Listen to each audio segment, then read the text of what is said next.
you think about the most iconic characters in video game history, names like Mario, Link, and Sonic immediately come to mind. These are characters who've starred in countless adventures, saved kingdoms, and defined entire genres of gaming. But then there's Waluigi, a character who's never been the star of his own game, never saved anyone, never really done much of anything significant in the grand scheme of Nintendo's universe, and yet somehow has become one of the most beloved, discussed, and memed characters in all of gaming.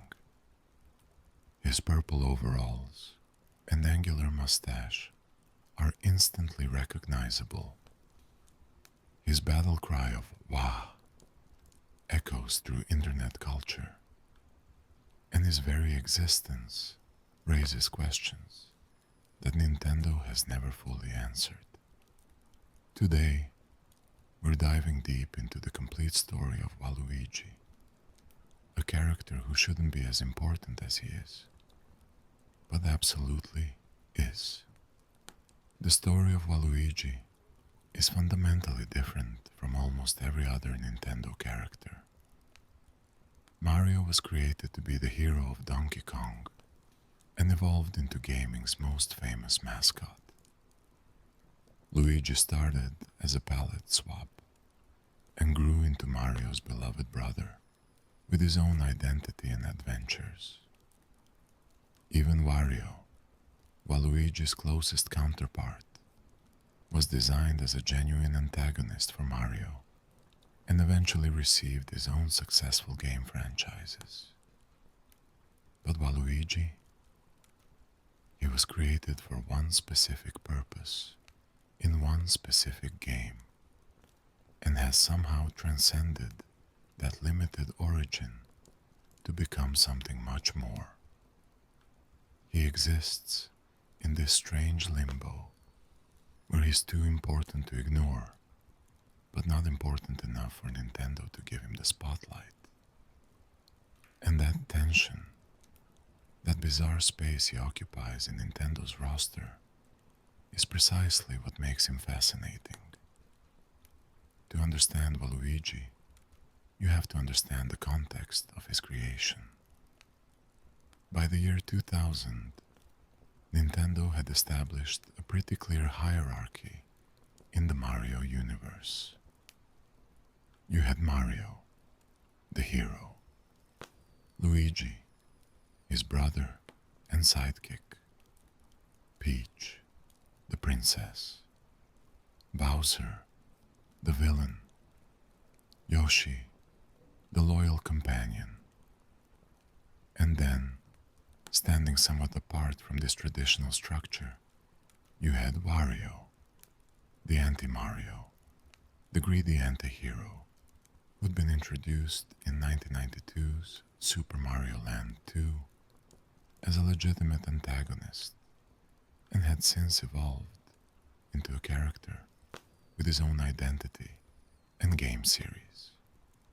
Wario was proof that you could create a dark reflection of an existing character and have that creation become something worthwhile in its own right.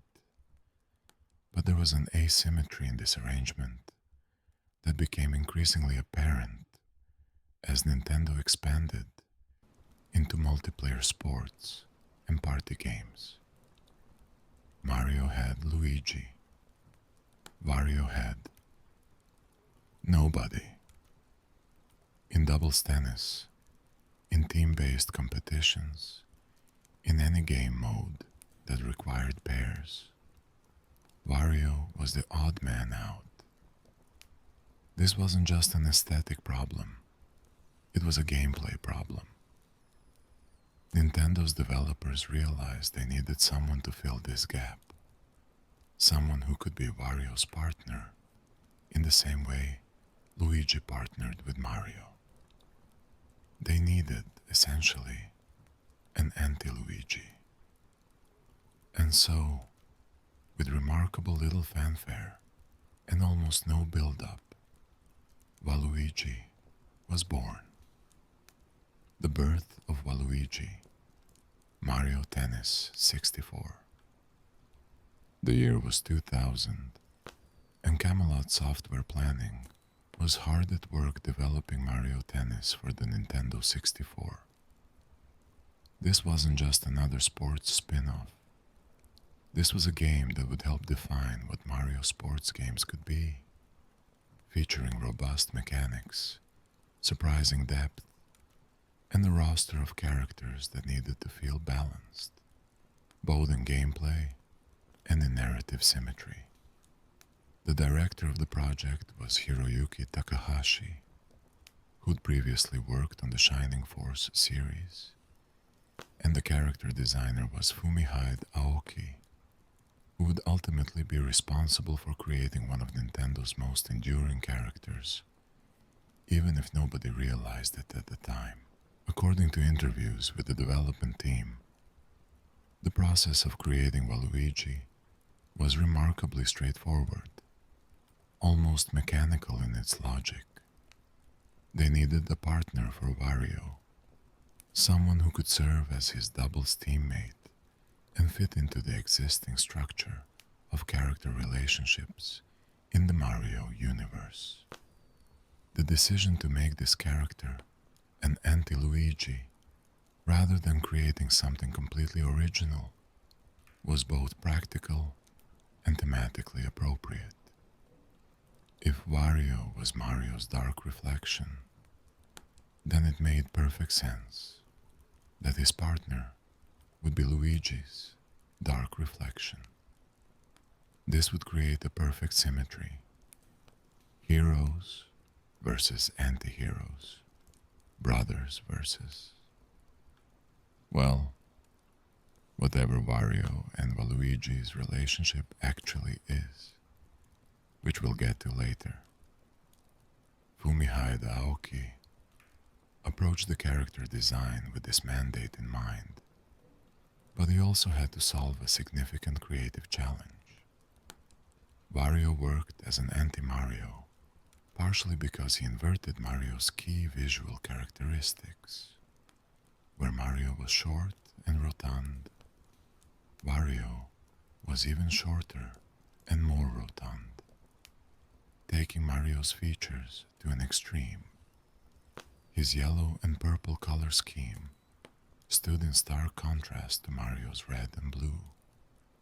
But how do you create an anti-Luigi when Luigi himself is already somewhat lanky and tall, already dressed in green, already defined by being in someone else's shadow? The solution Aoki arrived at would prove to be inspired, even if it was controversial among some fans.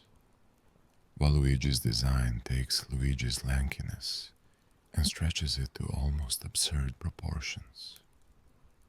Where Luigi is tall, Waluigi is taller, exceptionally tall, with impossibly long legs that give him a spider-like appearance when he moves.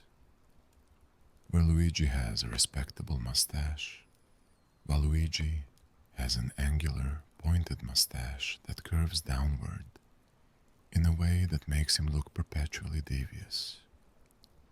His nose is long and angular, his chin is sharp, and his overall appearance is unsettling in a way that Luigi's never is. Luigi might be gangly, but he's endearing. Waluigi is gangly in a way that makes you slightly uncomfortable, which is perfect for a character meant to serve as an antagonistic presence. The color scheme was another stroke of brilliance.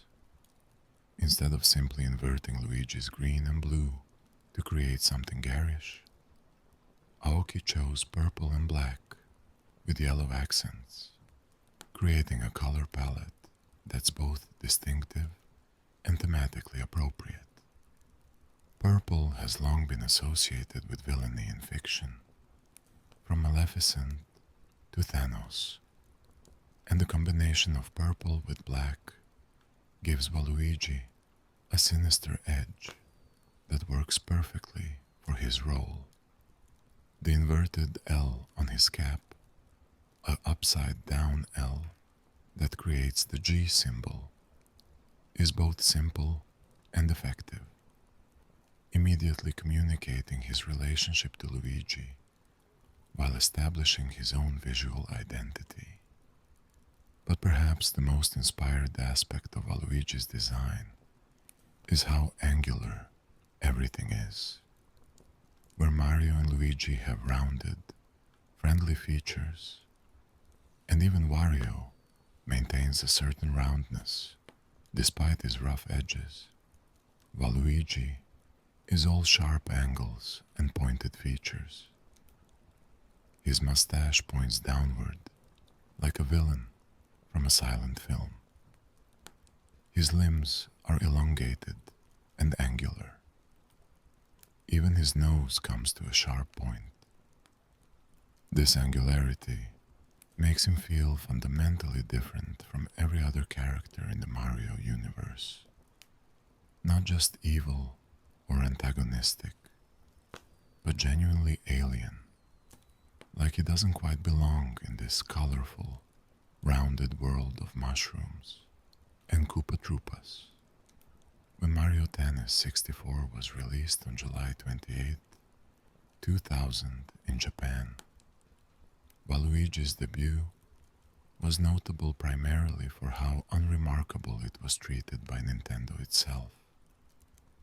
There was no big marketing push, no introduction explaining who this character was or where he came from. He simply appeared in the character roster alongside Mario, Luigi, Wario, Peach, and the rest, as if he'd always been there.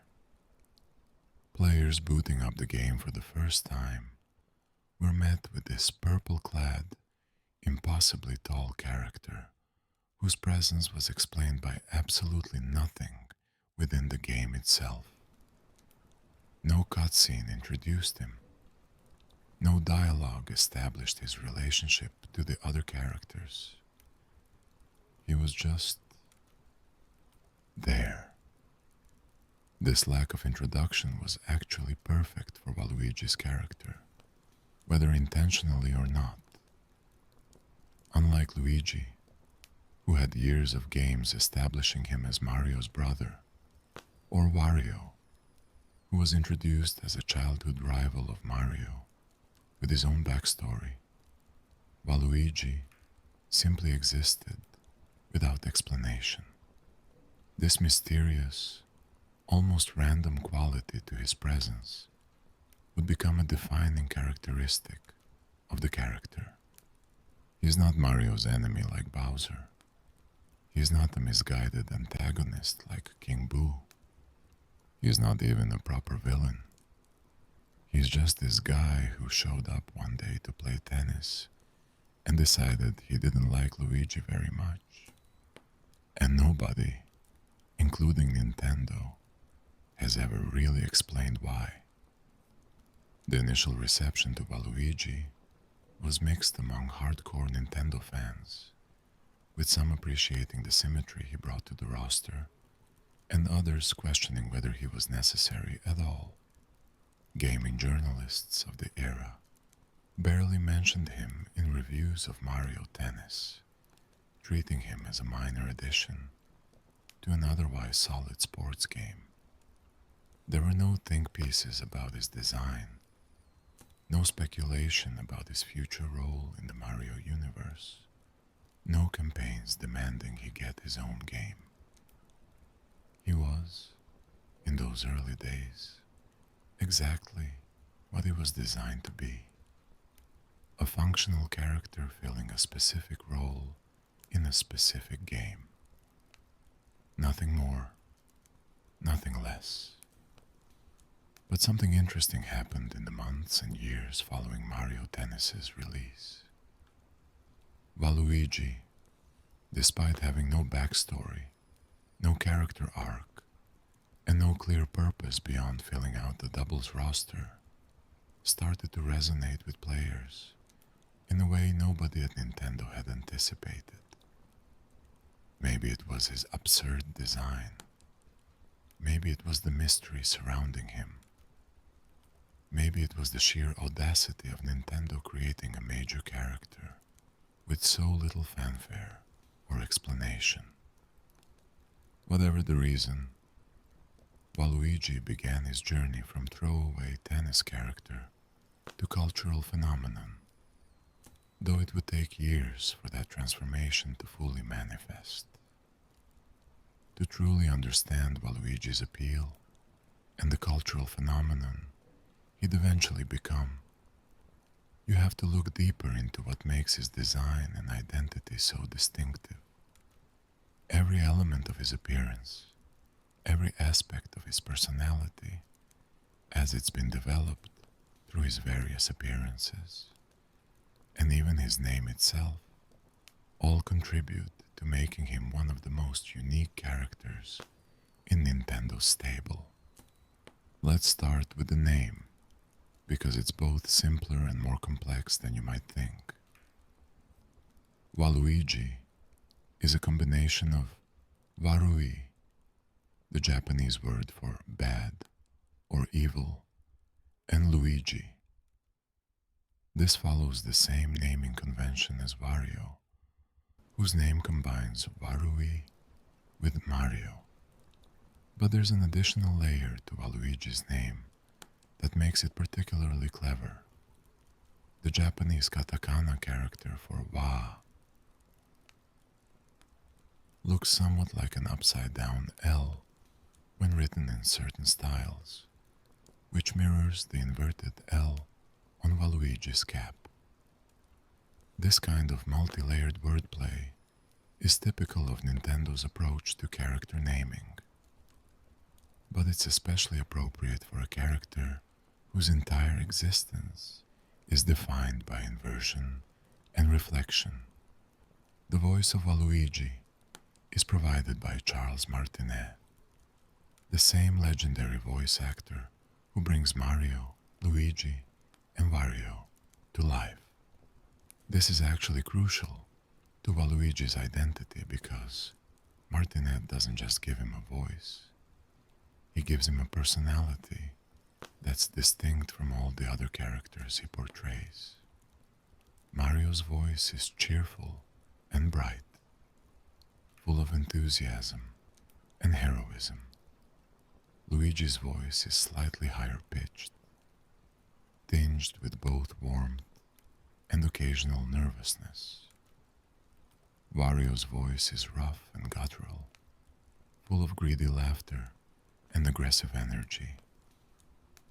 Waluigi's voice is something else entirely. It's nasally and whining, with a quality that's simultaneously pathetic and irritating. His signature wah sound, which has become perhaps his most famous characteristic, manages to convey frustration, anger, and a sort of impotent rage all at once. When Waluigi laughs, it's not the jolly ho-ho of Mario, or the menacing bwa-ha-ha of Bowser, or even the greedy wah-ha-ha of Wario. Waluigi's laugh sounds almost bitter, like someone who's perpetually on the outside looking in and isn't happy about it. Through Martinet's vocal performance across dozens of games, Waluigi's personality has become clearer, even without substantial dialogue or character development in actual storylines. He's petulant and jealous, constantly seeking attention and validation. He's a sore loser who throws tantrums when things don't go his way. But he's also surprisingly athletic and skilled when given the chance to compete. There's a desperation to Waluigi that you don't see in other Mario characters. Even Wario, for all his faults, seems content with who he is and what he wants. While Luigi, by contrast, seems perpetually unsatisfied, always reaching for something just out of his grasp. The physical comedy that's become associated with Waluigi is also worth examining. Unlike Mario's acrobatic grace or Luigi's occasional clumsiness played for sympathy, Waluigi's movements are exaggerated to the point of being almost grotesque. When he swims, his long limbs flail about in an unsettling way. When he runs, it's with a sloping, angular gait that looks wrong compared to the smooth movements of other characters. When he celebrates a victory, he does this bizarre crotch chop gesture that's somehow both ridiculous and vaguely inappropriate for a Nintendo game. Everything about his physical presence is designed to be slightly off-putting, which actually makes him more memorable than many of the more traditionally designed characters. One of the most interesting aspects of Waluigi's identity is how it's been shaped more by what's absent than what's present. We know very little about his backstory, his motivations, his relationships, or his goals beyond the vague desire to be recognized and to beat Luigi at various sports and party games. This absence of information has created a vacuum that fans have rushed to fill with theories, headcanons, and interpretations. Is he Wario's brother, his friend, his business partner? Nintendo has never officially clarified, and that ambiguity has become part of his appeal. Similarly, we don't know where Waluigi lives, what he does when he's not playing sports or attending parties, or really anything about his life outside of these competitive contexts. Does he have a job? Does he have hobbies beyond trying to humiliate Luigi? Has he ever been on an adventure that didn't involve racing or playing tennis? These questions remain unanswered, and in remaining unanswered, they make Waluigi more intriguing than a fully fleshed out character might be. He is defined by negative space, by what we don't know about him, and that makes him a perfect canvas for interpretation. The symbolism embedded in Waluigi's design also deserves attention. If Mario represents heroism, bravery, and selflessness, and Wario represents greed, selfishness, and anti-heroism, then Waluigi represents something more abstract. He represents being overlooked, being the second choice, being the one who's never quite good enough. This makes him, in a strange way, one of the most relatable characters in Nintendo's roster. Most people know what it's like to be picked last, to be underestimated, to feel like they're living in someone else's shadow. Waluigi embodies those feelings and that experience in a way that's both comedic and genuinely poignant. The design choices that went into creating Waluigi have aged remarkably well. While some early 2000s character designs feel dated or overly edgy, Waluigi's aesthetic has remained consistent and effective across more than 2 decades of appearances. His color scheme is distinctive without being garish. His proportions are memorable without being impossible to animate, and his overall look is flexible enough to work across a wide variety of game styles and art directions.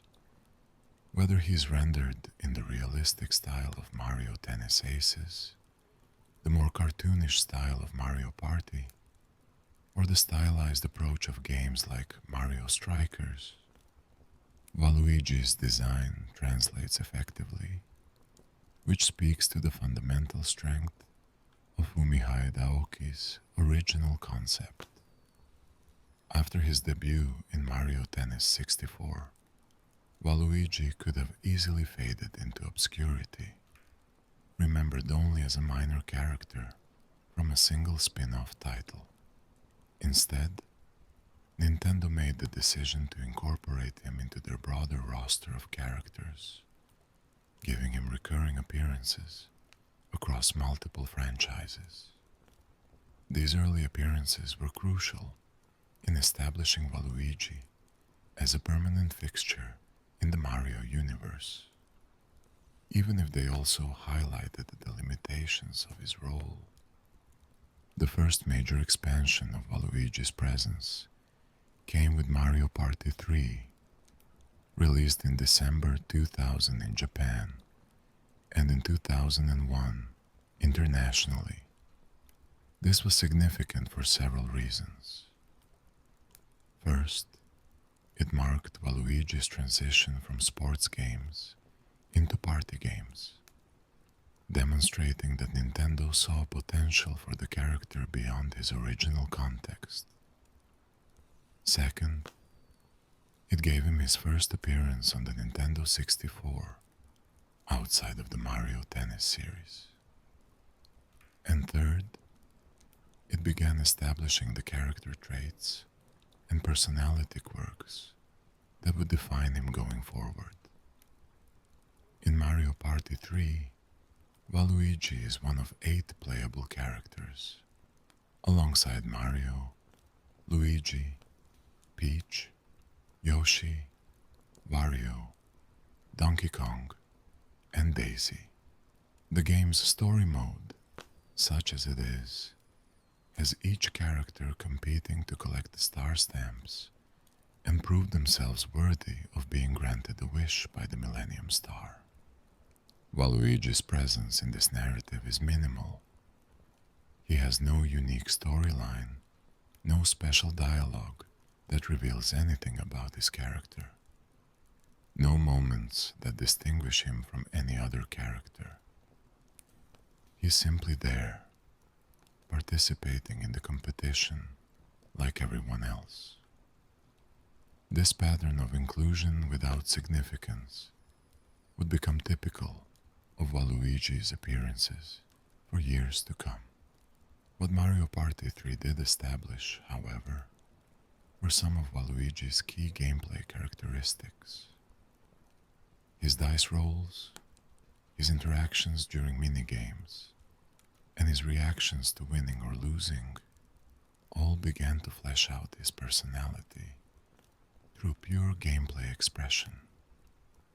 Players started to associate Waluigi with being a trickster character, someone who might not win through straightforward competition, but could pull off unexpected victories through cunning or luck. This archetype, the devious underdog, would become increasingly central to how Waluigi was portrayed across different games.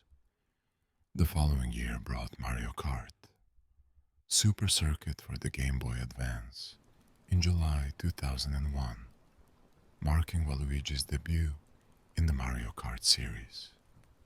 This was a massive step up in terms of exposure, because Mario Kart was, and is, one of Nintendo's most successful and widely played franchises. Being included in a Mario Kart game meant being part of gaming history, being a character that millions of players around the world would encounter and potentially choose to play as. For Waluigi, a character who'd only existed for a year at this point, this was a significant vote of confidence from Nintendo. In Super Circuit, Waluigi is unlockable, which actually worked in his favor. Players had to complete specific challenges to gain access to him, which made him feel like a reward rather than just another roster slot. His vehicle in the game was purple with his signature GOG symbol, and his stats positioned him as a lightweight character with high acceleration, which fit his lanky, agile design.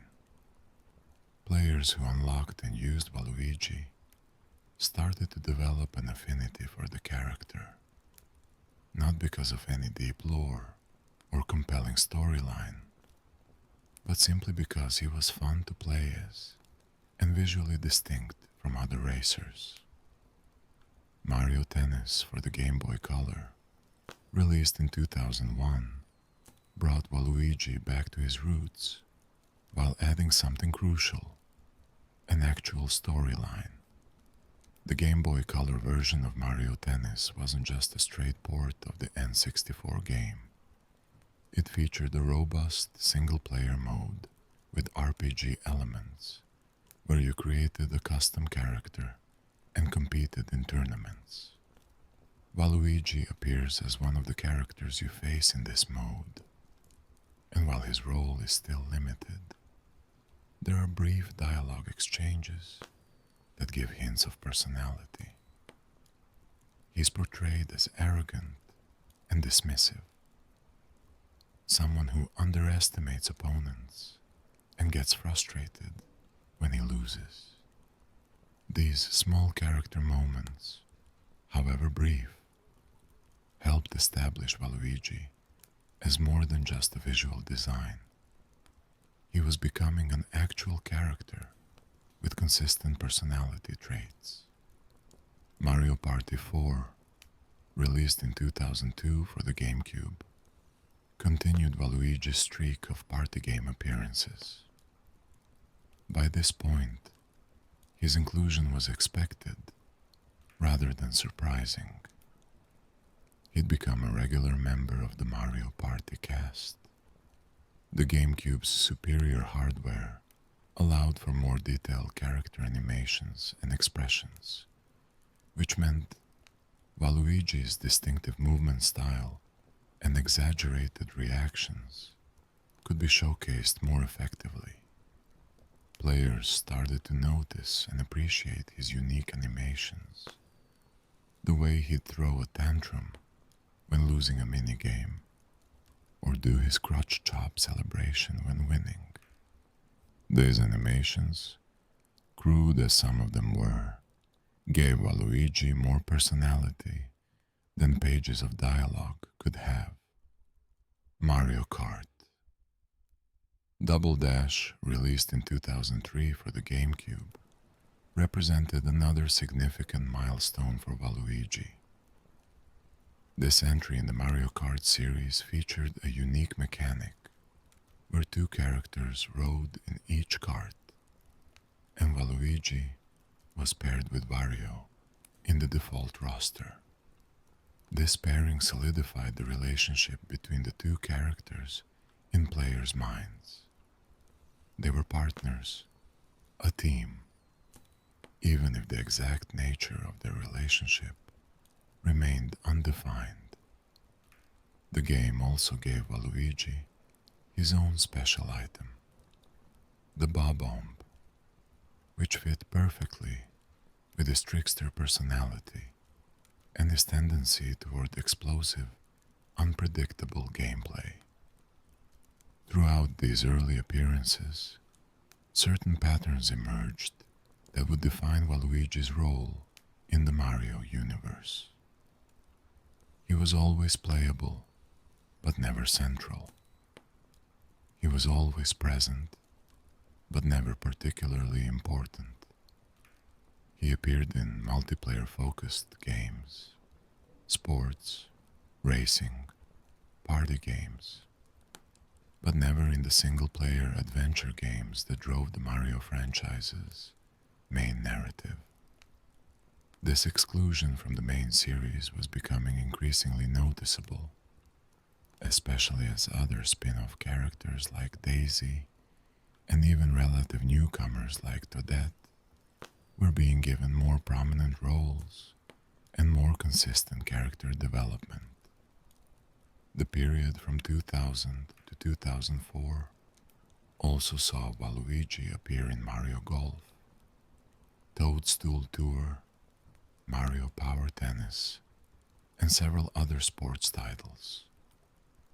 Each appearance reinforced his status as the sports game regular, the character you could count on to be there when teams needed to be filled out or rosters needed to be expanded. He was reliable in that sense, always available to play tennis or golf or race cards. But he was also limited by that reliability.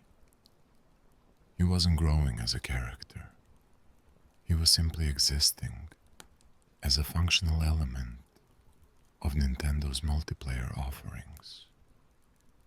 What's fascinating about this era of Waluigi's existence is how his very limitations started to become part of his identity. The fact that he never got his own game, never had his own adventure, never received the character development that other characters enjoyed. All of this started to feel appropriate for a character whose defining trait was being overlooked and undervalued. Waluigi wasn't just a character who appeared in spin-offs. He was becoming the embodiment of spin-off culture itself, the patron saint of characters who exist to fill roster slots and complete symmetrical pairs. And while that might sound sad, it was actually perfect. Waluigi was becoming iconic precisely because of his limitations, not despite them. One of the most fascinating and frustrating aspects of Waluigi as a character is how little Nintendo has officially revealed about his relationships with other characters in the Mario universe. Unlike most characters, whose connections are clearly defined, Mario and Luigi are brothers. Peach is the princess of the Mushroom Kingdom. Bowser is Mario's arch-nemesis. Waluigi exists in a web of undefined and often contradictory relationships that have been left deliberately vague by Nintendo. This ambiguity has led to endless fan speculation and debate, but it's also created some interesting dynamics that make Waluigi more compelling than a straightforward backstory might have. Let's start with the most obvious and most mysterious relationship: Waluigi and Wario.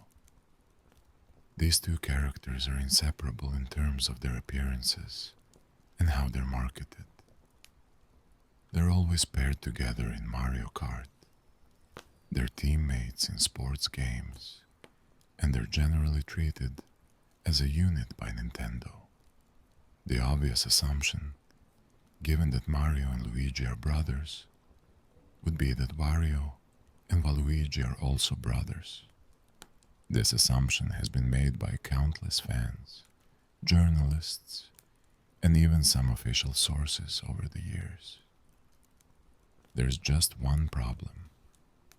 Nintendo has explicitly stated that Wario and Waluigi are not brothers. This revelation came from various sources over the years, including official Nintendo character guides and statements from Nintendo representatives. Instead of being siblings, Wario and Waluigi are described as simply being friends or partners. But this raises more questions than it answers. How did they meet? What is the nature of their partnership? Are they business partners, given Wario's various entrepreneurial ventures? Are they just friends who happen to compete together? Why do they always work together despite having no familial obligation. The games themselves offer few clues. Wario and Waluigi never appear in Wario's solo games. Not WarioWare, not the Wario Land series, nowhere. Waluigi doesn't participate in Wario's microgame empire or his treasure hunting adventures. This suggests that their relationship might be purely competition focused. They team up for sports, parties, and racing, but they don't actually spend time together outside of these contexts. It's almost like they have a professional relationship rather than a genuine friendship.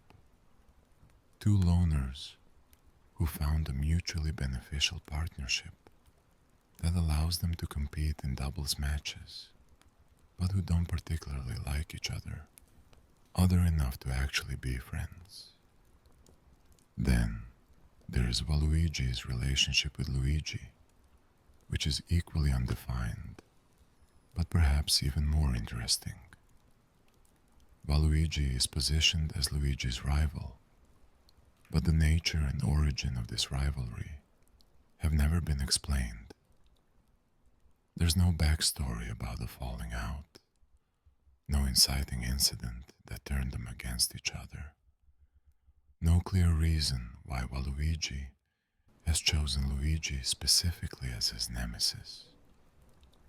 He just hates Luigi, apparently, and spends his time trying to humiliate him in various sporting competitions.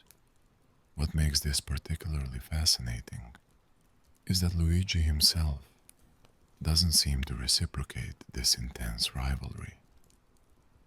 In most games, Luigi barely reacts to Waluigi at all. He's not obsessed with defeating him, doesn't trash talk him, doesn't seem particularly bothered by his presence. It's an entirely one-sided rivalry, which actually makes it more interesting from a character perspective. Waluigi has built up this entire identity around being Luigi's dark counterpart and rival, but Luigi doesn't really care. This asymmetry speaks to Waluigi's fundamental nature as someone desperately seeking recognition and validation, but not getting it. The parallel to Wario and Mario's relationship makes this even more interesting. Wario was established as having a childhood connection to Mario. They were rivals growing up, competing over the same things, developing a genuine mutual animosity. Mario might not think about Wario as much as Wario thinks about Mario, but there's a real history there, a legitimate relationship that justifies their ongoing conflict. Waluigi has none of that with Luigi. Their rivalry seems to exist simply because the narrative symmetry demands it. Wario is to Mario as Waluigi is to Luigi. But while Wario earned his place as Mario's rival through actual story events and character development, Waluigi was just assigned to Luigi with no explanation or justification. Some fans have theorized that this is actually the point. Waluigi's relationship with Luigi is artificial and forced, because Waluigi himself is artificial and forced.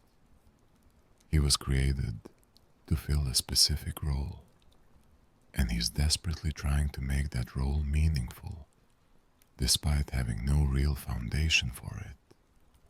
He's play acting at being Luigi's rival, because that's what he's supposed to be, not because there's any genuine emotional connection or history behind it. This reading makes Waluigi almost tragic in a way. He's a character who knows he was created for a specific purpose and is trying to fulfill that purpose, even though it's fundamentally hollow. Waluigi's relationships with other characters in the Mario universe are even more underdeveloped. His interactions with Peach, Daisy, Yoshi, and other major characters are minimal and generic. He doesn't have unique dynamics with any of them.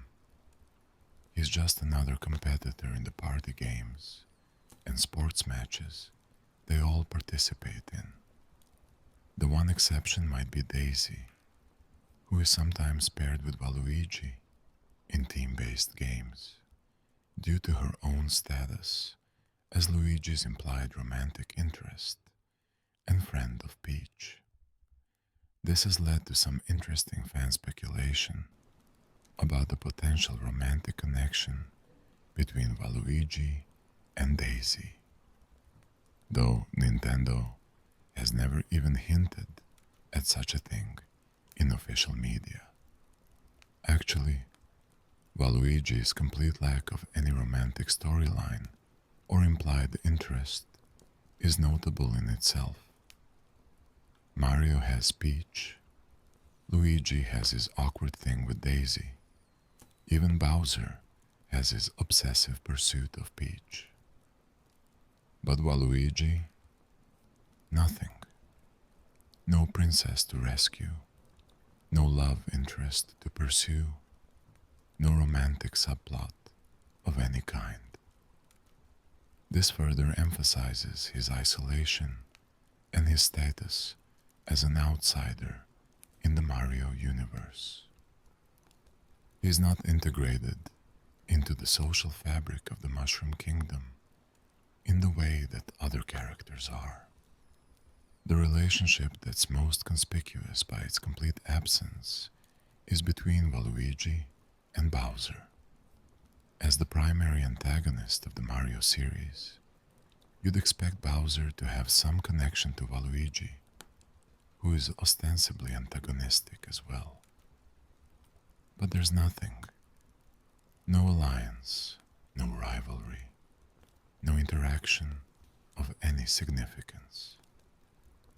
Waluigi never works for Bowser, never opposes him, never even seems to acknowledge his existence in most games. This is particularly strange, given that Wario has had various interactions and alliances with Bowser over the years. Why has Waluigi been kept separate from the main villain of the franchise? One possibility is that including Waluigi in Bowser's schemes would require defining his moral alignment more clearly. Is he actually evil, or is he just a jerk? Is he a genuine villain, or just an annoying rival? By keeping him away from Bowser and the actual villainy of the Mario universe, Nintendo maintains the ambiguity that makes Waluigi interesting. He's not evil enough to work with Bowser, but he's not good enough to be truly heroic. He exists in this moral gray area that's actually quite rare in the typically black and white morality of Nintendo games.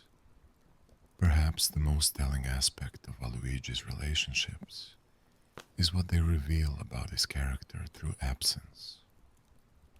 He has no family, no confirmed close friendships, no romantic interests, no real allies, and no significant enemies beyond his one-sided rivalry with Luigi. He's fundamentally alone, and that loneliness is reflected in how he's portrayed in games.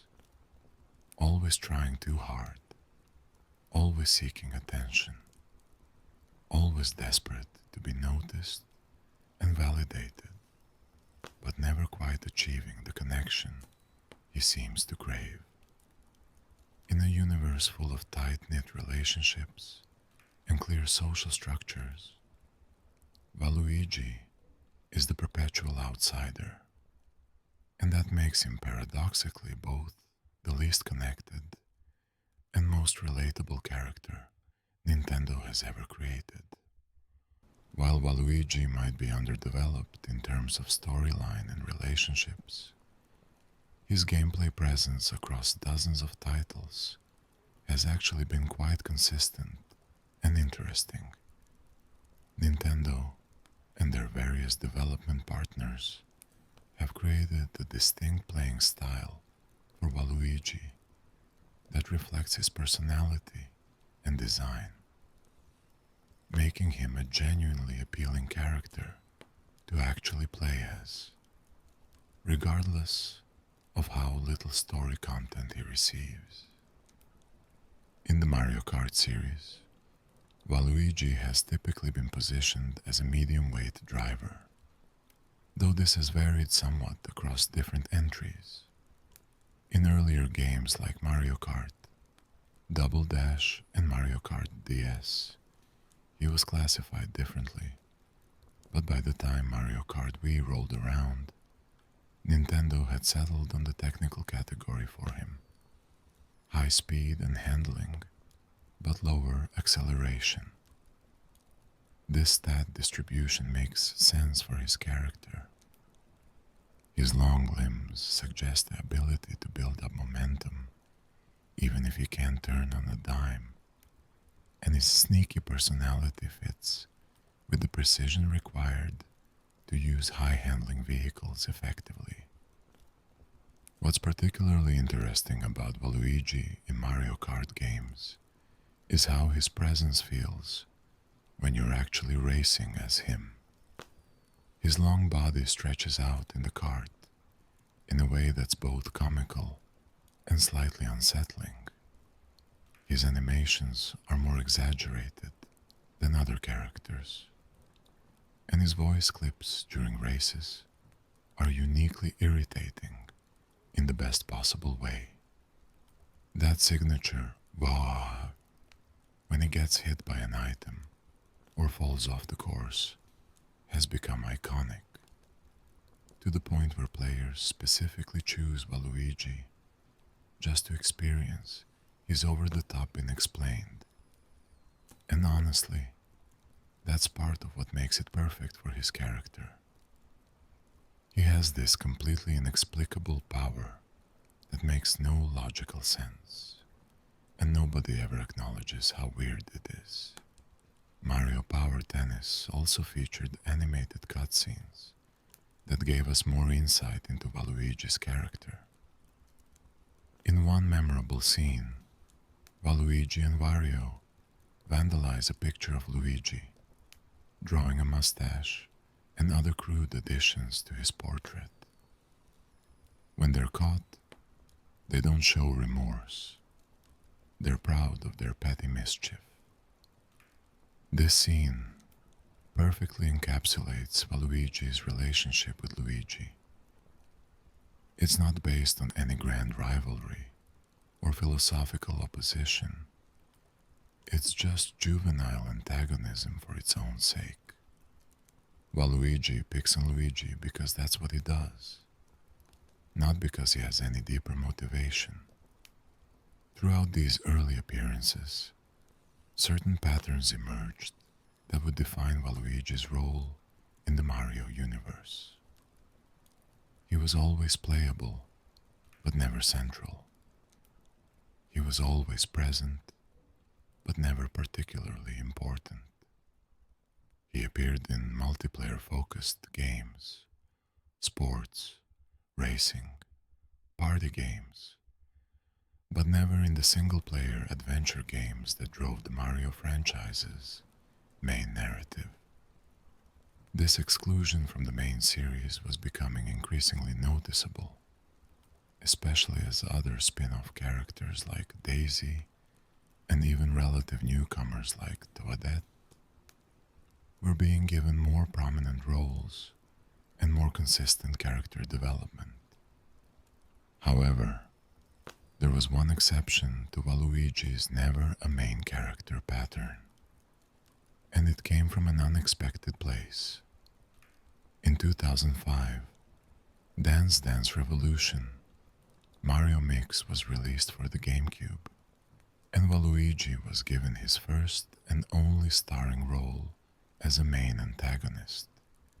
The game opens with Waluigi attempting to steal 4 music keys from Truffle Towers, magical keys that can grant wishes and, in Waluigi's case, would allow him to become the best dancer in the world and hypnotize the rhythmless masses with his fancy footwork.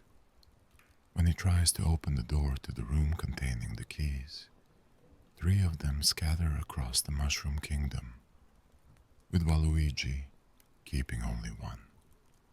Toad witnesses this and tells Mario or Luigi, depending on which character the player chose, who then sets off to retrieve the missing keys. The player encounters Waluigi as the first boss, dancing against him in Truffle Towers after clearing the initial worlds.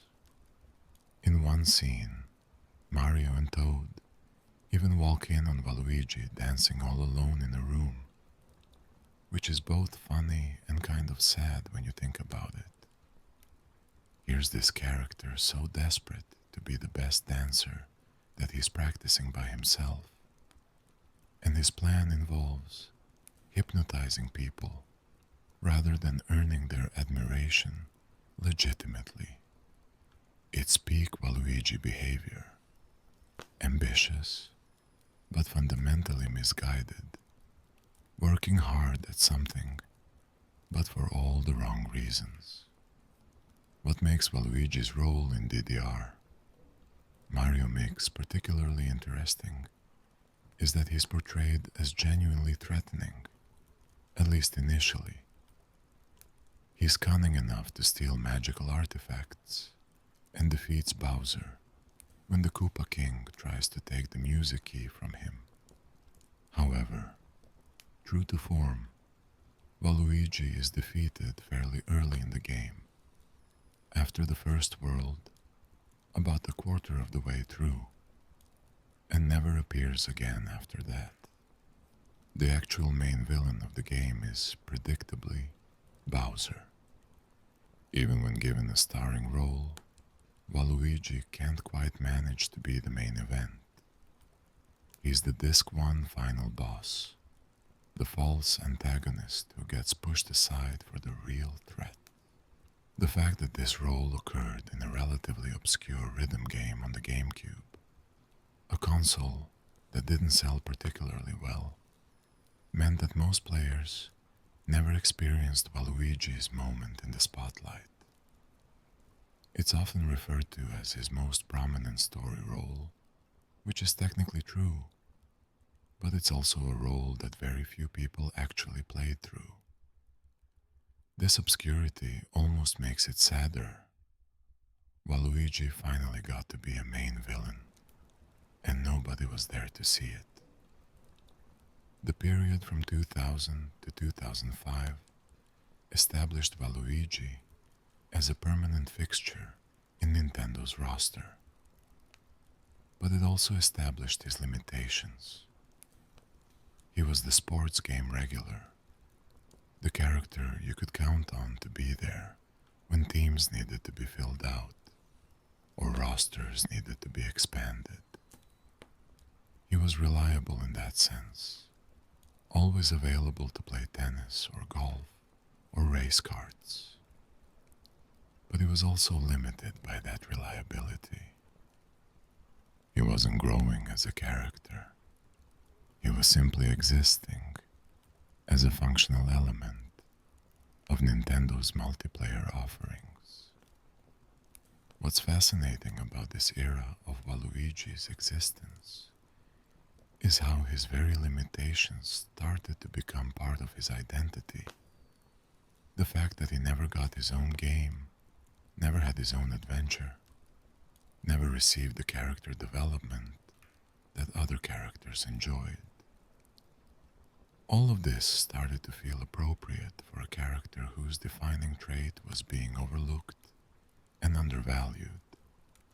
Waluigi wasn't just a character who appeared in spin-offs. He was becoming the embodiment of spin-off culture itself. the patron saint of characters who exist to fill roster slots and complete symmetrical pairs. And while that might sound tragic, it was actually perfect. Waluigi was becoming iconic precisely because of his limitations, not despite them. One of the most fascinating and frustrating aspects of Waluigi as a character is how little Nintendo has officially revealed about his relationships with other characters in the Mario universe. Unlike most characters, whose connections are clearly defined, Mario and Luigi are brothers.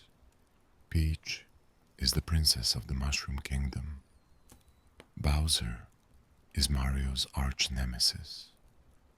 Waluigi exists in a web of undefined and often contradictory relationships that have been left deliberately vague by Nintendo. This ambiguity has led to endless fan speculation and debate, but it's also created some interesting dynamics that make Waluigi more compelling than a straightforward backstory might have.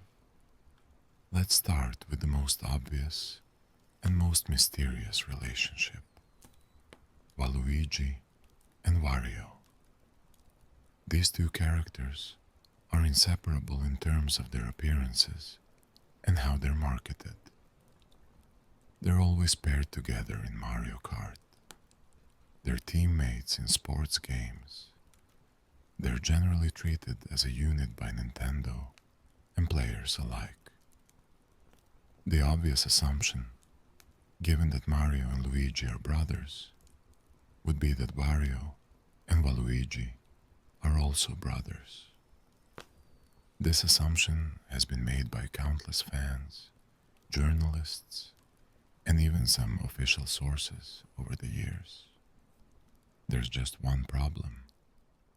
Nintendo has repeatedly stated in various official capacities that Wario and Waluigi are not brothers.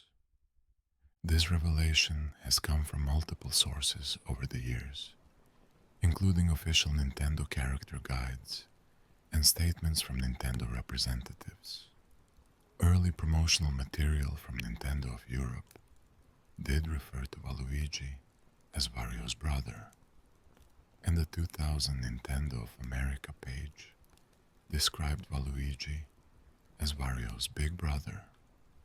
But these references were inconsistent and were later contradicted by other official sources.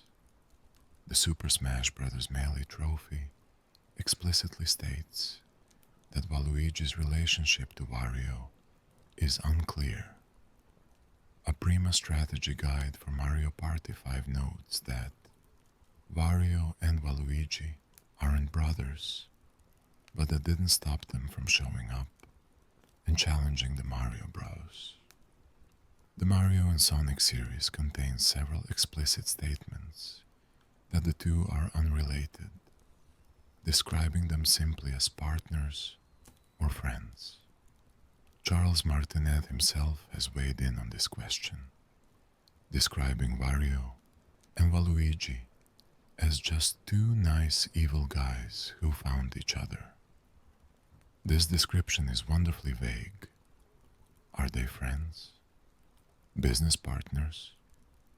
Just two guys who happen to work well together in doubles matches? The ambiguity seems intentional at this point. Instead of being siblings, Wario and Waluigi are described simply as partners, which raises more questions than it answers. How did they meet? What is the nature of their partnership? Are they roommates? Do they hang out when they're not competing in sports? Why do they always work together, despite having no familial obligation? The games themselves offer few clues to clarify this relationship. Wario and Waluigi never appear together in Wario's solo games. Not in WarioWare, not in the Wario Land series, Nowhere. Waluigi doesn't participate in Wario's microgame empire or his treasure hunting adventures. He's never been part of Wario's established supporting cast, which includes characters like Mona, Jimmy T, and Captain Syrup. This suggests that their relationship might be purely competition focused. They team up for sports, parties, and racing, but they don't actually spend time together outside of these contexts. It's almost like they have a professional relationship rather than a genuine friendship. Two loners who found a mutually beneficial partnership that allows them to compete in doubles matches, but who don't particularly like each other enough to actually be friends. There's actually an interesting piece of lore from Nintendo Europe's old Wario's Warehouse articles, written from Wario's perspective, that adds a darkly comedic twist to their relationship. In these articles, Wario refers to Waluigi as his dim-wit brother and claims that Waluigi is only tall because Wario puts him in a rack and stretches him out. Whether this was meant to be taken seriously or was just Wario being his usual unpleasant self is unclear, but it paints a picture of a potentially abusive dynamic where Wario literally tortures Waluigi to make him fit the role he needs. If true, this would make Waluigi's constant self-pity and bitterness make a lot more sense. He's not just unlucky, he's actually being mistreated by the one person who's supposed to be his partner. Then there's Waluigi's relationship with Luigi, which is equally undefined, but perhaps even more interesting. Waluigi is positioned as Luigi's rival, the Wario to his Mario. But the nature and origin of this rivalry have never been explained in any official capacity. There's no backstory about the falling out, no inciting incident that turned them against each other, no clear reason why Waluigi has chosen Luigi specifically as his nemesis. In the Mario Tennis intro cutscene, Luigi mocks Waluigi when he asks to play, which upsets Waluigi enough that they nearly come to blows. But this seems to be a reflection of an existing rivalry rather than the cause of it. The rivalry was already there. We just don't know why. What makes this particularly fascinating is that Luigi himself doesn't seem to reciprocate this intense rivalry. In most games, Luigi barely reacts to Waluigi at all.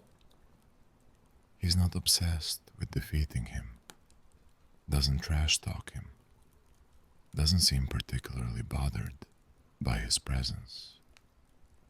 According to Mario Super Sluggers, they share bad chemistry as teammates. But Luigi never demonstrates the kind of animosity toward Waluigi that Waluigi clearly feels toward him. It's an entirely one-sided rivalry, which actually makes it more interesting from a character perspective. Waluigi has built up this entire identity around being Luigi's dark counterpart and rival, but Luigi doesn't really care.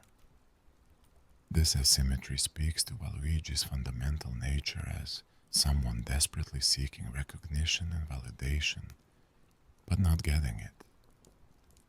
The parallel to Wario and Mario's relationship makes this even more interesting. Wario was established in Super Mario Land 2 as having a childhood connection to Mario. They were rivals growing up, competing over the same things, developing a genuine mutual animosity that was rooted in actual history.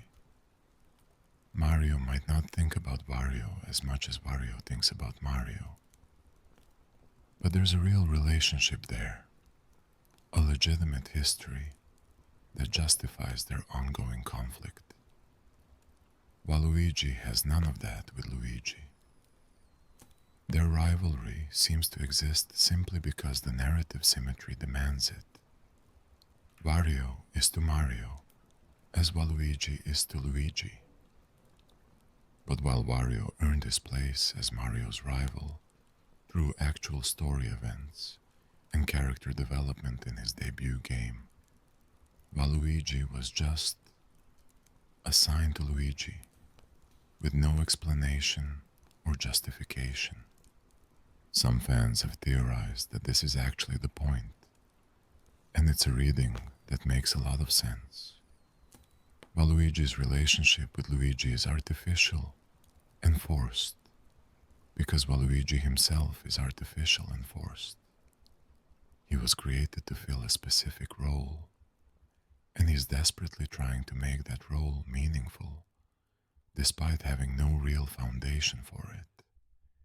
He's play acting at being Luigi's rival, because that's what he's supposed to be, not because there's any genuine emotional connection or history behind it.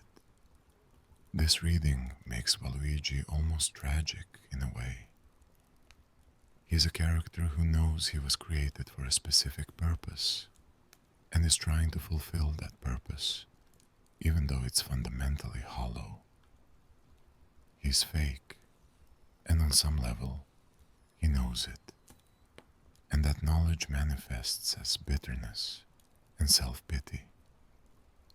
Waluigi's relationships with other characters in the Mario universe are even more underdeveloped. His interactions with Peach, Yoshi, and other major characters are minimal and generic. He doesn't have unique dynamics with any of them. He's just another competitor in the party games and sports matches they all participate in. The one exception might be Princess Daisy, who is sometimes paired with Waluigi in team-based games, presumably due to her own status as Luigi's implied romantic interest and friend of Peach, which would make her the female Luigi to Waluigi's anti-Luigi. According to some sources, including character bios from various games, Waluigi has a crush on Daisy. However, the two share bad chemistry in games like Mario Super Sluggers, and Daisy has never returned any romantic feelings toward him. This unrequited affection adds another layer to Waluigi's character. Not only is he a loser who can't beat his rival, he can't even get the girl. He's romantically unsuccessful, in addition to being athletically unsuccessful, socially unsuccessful, and generally unsuccessful at everything he attempts. The fact that he has romantic feelings at all humanizes him somewhat, showing that beneath the bitterness and antagonism, there's someone who wants connection and affection, even if he goes about seeking it in all the wrong ways. Actually, Waluigi's complete lack of any real romantic storyline or arc is notable in itself. Mario has Peach, with their relationship spanning decades and dozens of games. Luigi has his awkward but sweet thing with Daisy. Even Bowser has his obsessive pursuit of Peach, which drives the plot of countless Mario games. But Waluigi? Nothing substantial. No princess to rescue.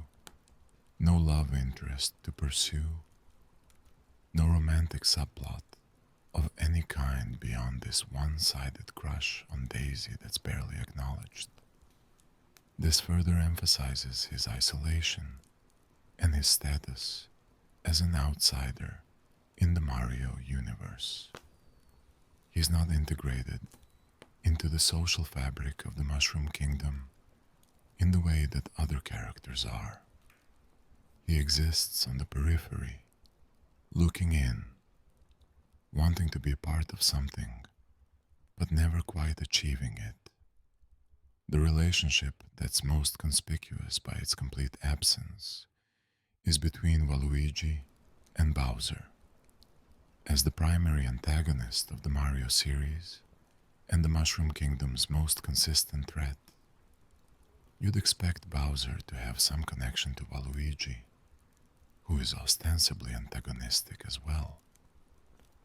But there's nothing. No alliance, no rivalry, no interaction of any significance beyond them both appearing in the same multiplayer games.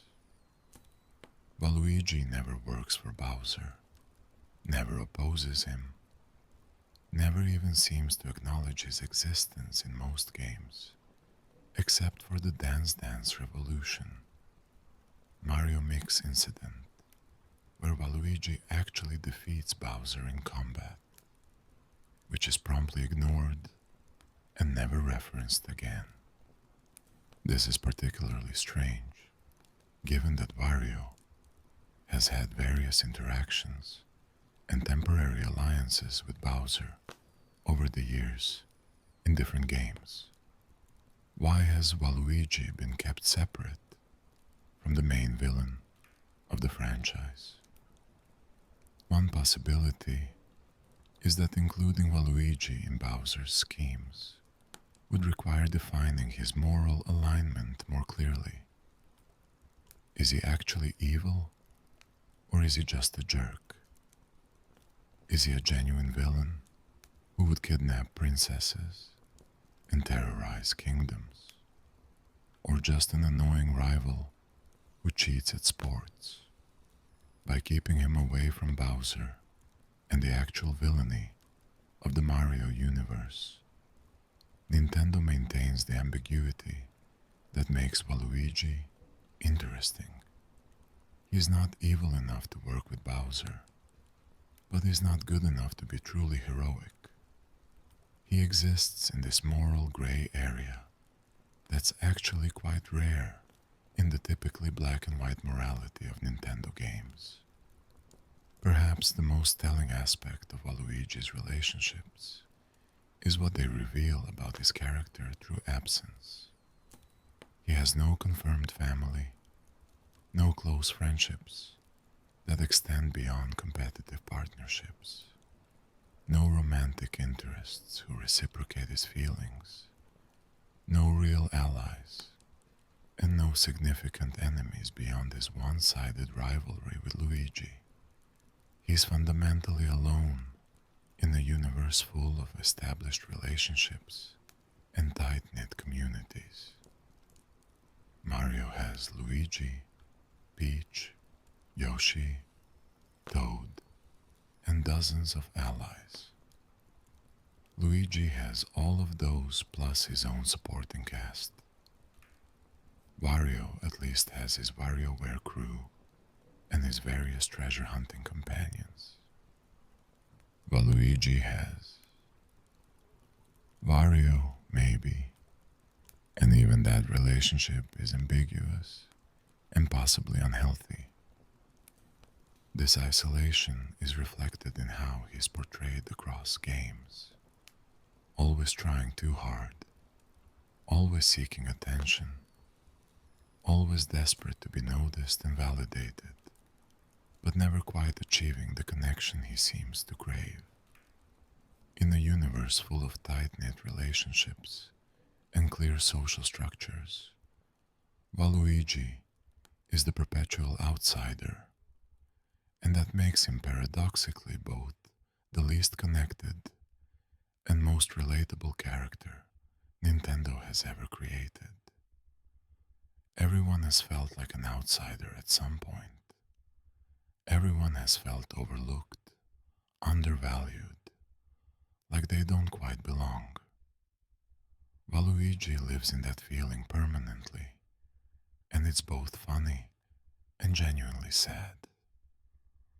While Waluigi might be underdeveloped in terms of storyline and relationships, his gameplay presence across dozens of titles has actually been quite consistent and interesting.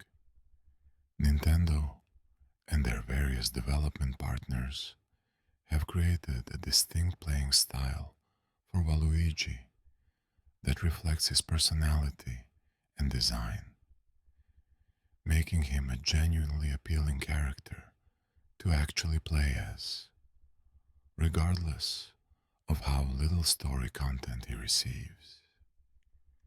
In the Mario Kart series, Waluigi has typically been positioned as a medium or large weight driver, though his classification has varied across different entries. In Mario Kart Double Dash, he could be paired with any vehicle size. In Mario Kart DS, he retained a middleweight classification with 3 personal carts: the standard WL, the Zipper, and the Gold Mantis. By the time Mario Kart Wii rolled around, he was surprisingly classified as a large character, likely due to his extreme height, with bonuses to acceleration and drift, along with a small off-road bonus. In more recent entries like Mario Kart 8 and Mario Kart 8 Deluxe, he has been placed in the large weight class with stats that emphasize speed and handling over acceleration. This stat distribution makes thematic sense for his character in multiple ways. His long limbs suggest an ability to build up momentum and maintain control at high speeds, even if he can't accelerate quickly from a standstill. His sneaky technical personality fits with the precision required to use high-handling vehicles effectively. He's not a power character like Bowser or Donkey Kong, and he's not a speed demon like the lightweight racers. He's something in between, requiring skill and strategy to use effectively.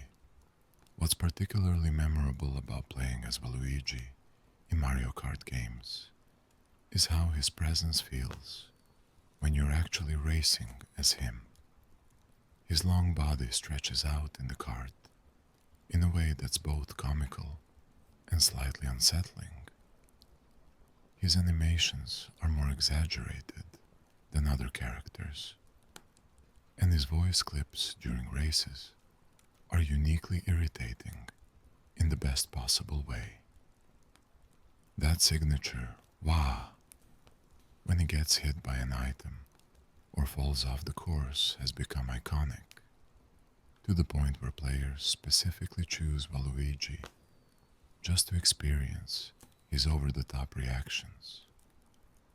When he's in first place, his evil laugh echoes across the track. When he's losing, his complaints and whines are hilariously pathetic. Every aspect of his audio design reinforces his character. He's a sore loser, a gloating winner, and perpetually dramatic about everything that happens to him. Waluigi's signature item in Mario Kart has been the Bob-omb, a perfectly fitting choice for a character associated with chaos and explosive outcomes. The Bob-omb is a high-risk, high-reward item, powerful but unpredictable, capable of taking out multiple racers, but also potentially backfiring. This mirrors Waluigi's personality.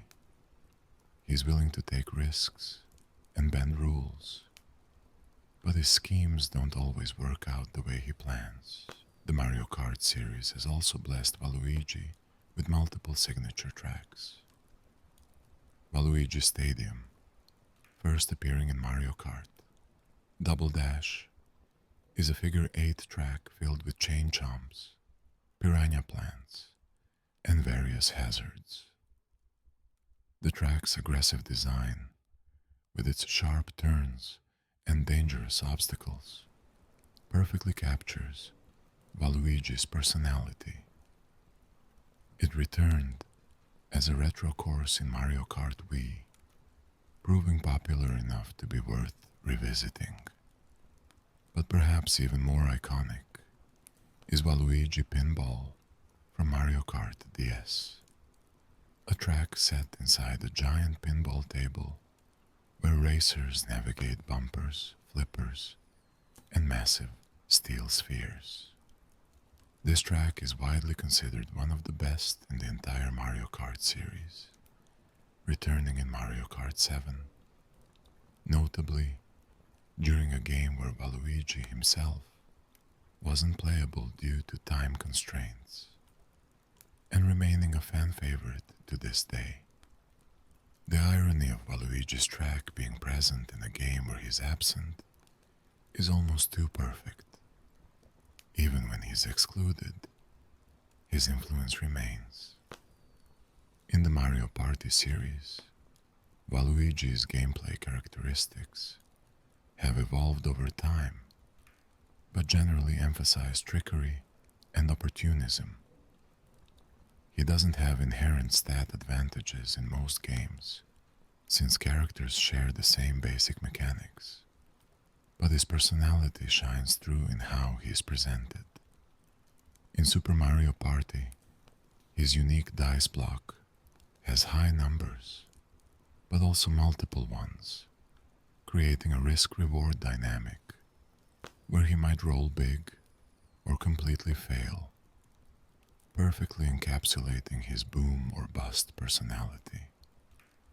In Super Mario Party Jamboree, he hosts a minigame called Copycat Curry and has his own themed minigame called Waluigi's Pinball Arcade.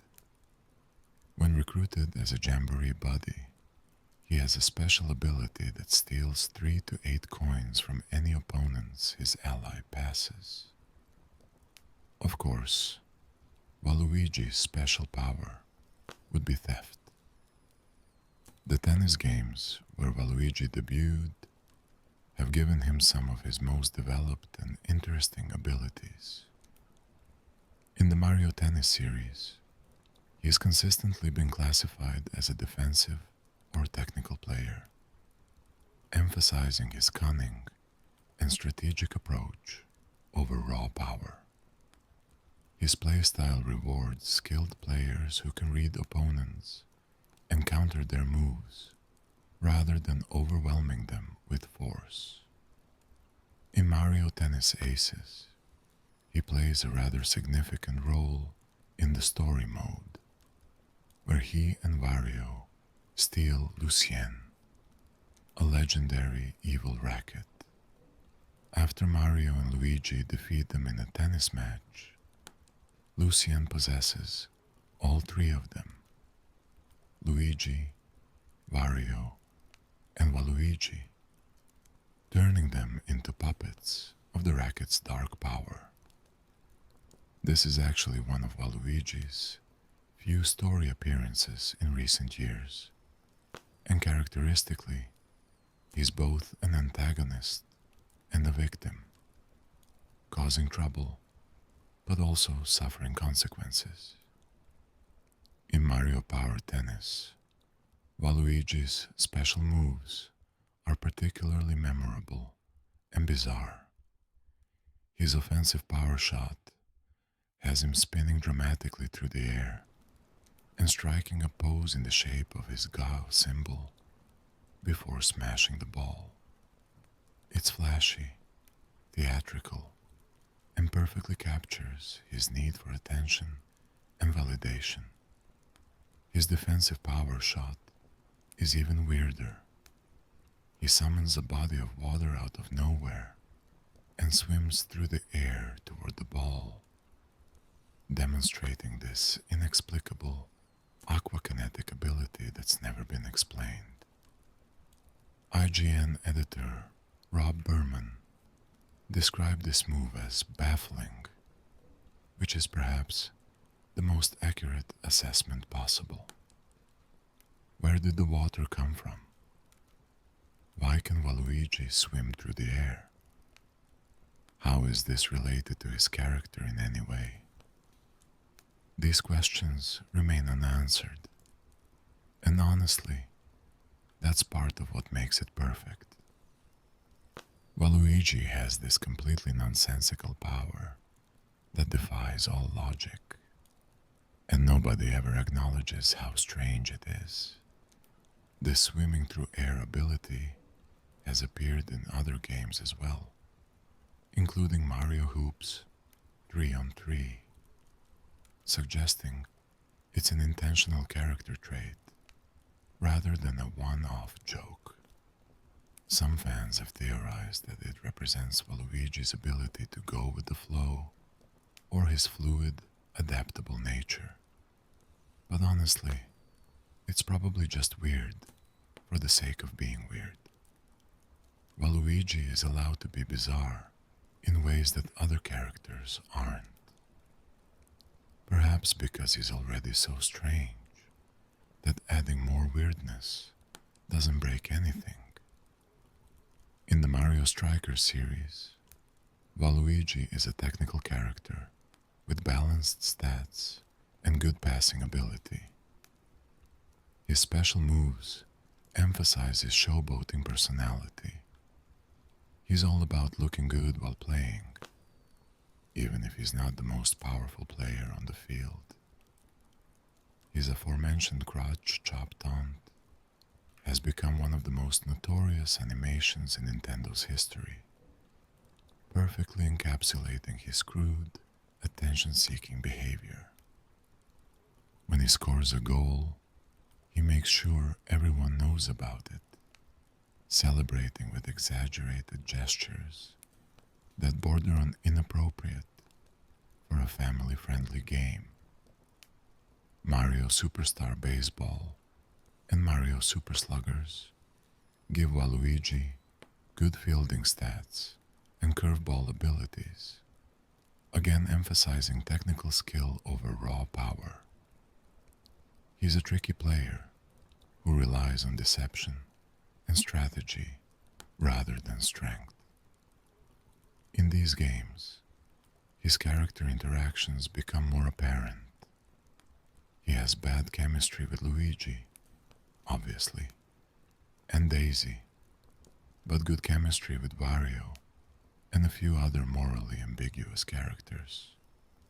These chemistry mechanics, while simple, actually do a lot to establish who Waluigi gets along with and who he doesn't, providing insight into his relationships that the game's stories don't explore. In Mario Golf games, Waluigi is typically a technical character with good control but lower drive power. He's about precision and placement rather than distance, which again fits his personality. He's not going to overpower anyone, but he might outsmart them if they're not careful.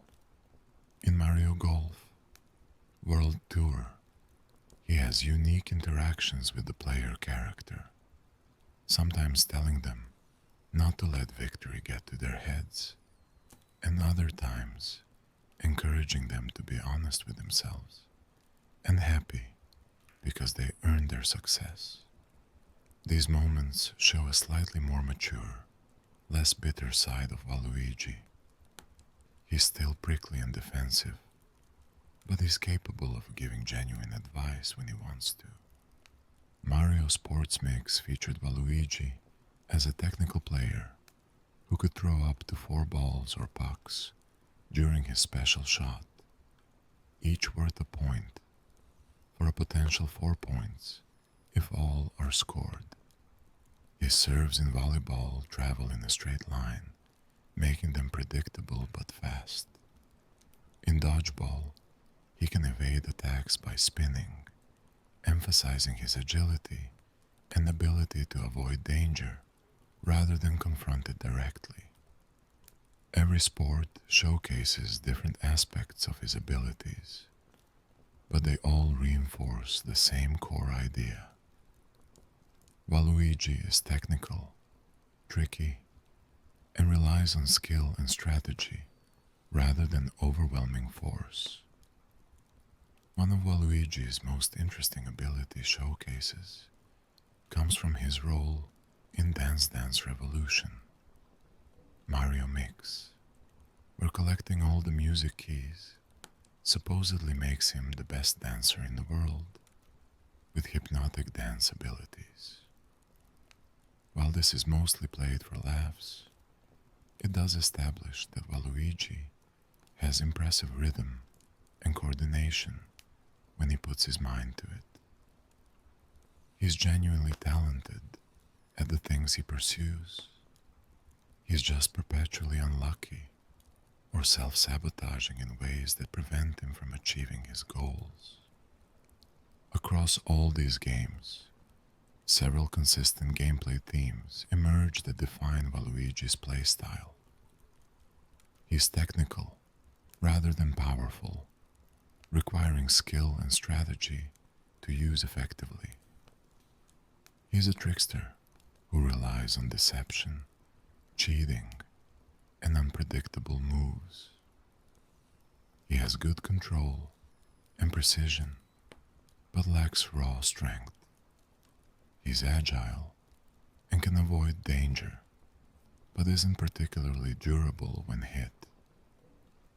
And perhaps most importantly, he's designed to be fun to play, as even when losing, his exaggerated reactions, ridiculous animations, and over-the-top personality make using him entertaining, regardless of whether you're winning or getting destroyed. This gameplay identity has remained remarkably consistent across 2 decades and dozens of games, which is impressive for a character who has no real story presence. Waluigi might not have character development or narrative arcs, but he has a clearly defined gameplay identity that's been carefully maintained and refined over time. When you play as Waluigi, you know what you're getting. Technical skill, trickster tactics, defensive abilities, and lots of personality. He might never get his own game, but at least when he shows up in other people's games, he's distinct and memorable. So why no main series games? Perhaps the most defining aspect of Waluigi's existence is what he doesn't do and where he doesn't appear. Unlike almost every other major character in the Mario universe, Waluigi has never appeared in a mainline Super Mario platforming game. Not in New Super Mario Bros., not in Super Mario Galaxy, not in Super Mario 3D World, not in Super Mario Odyssey, not in any of them.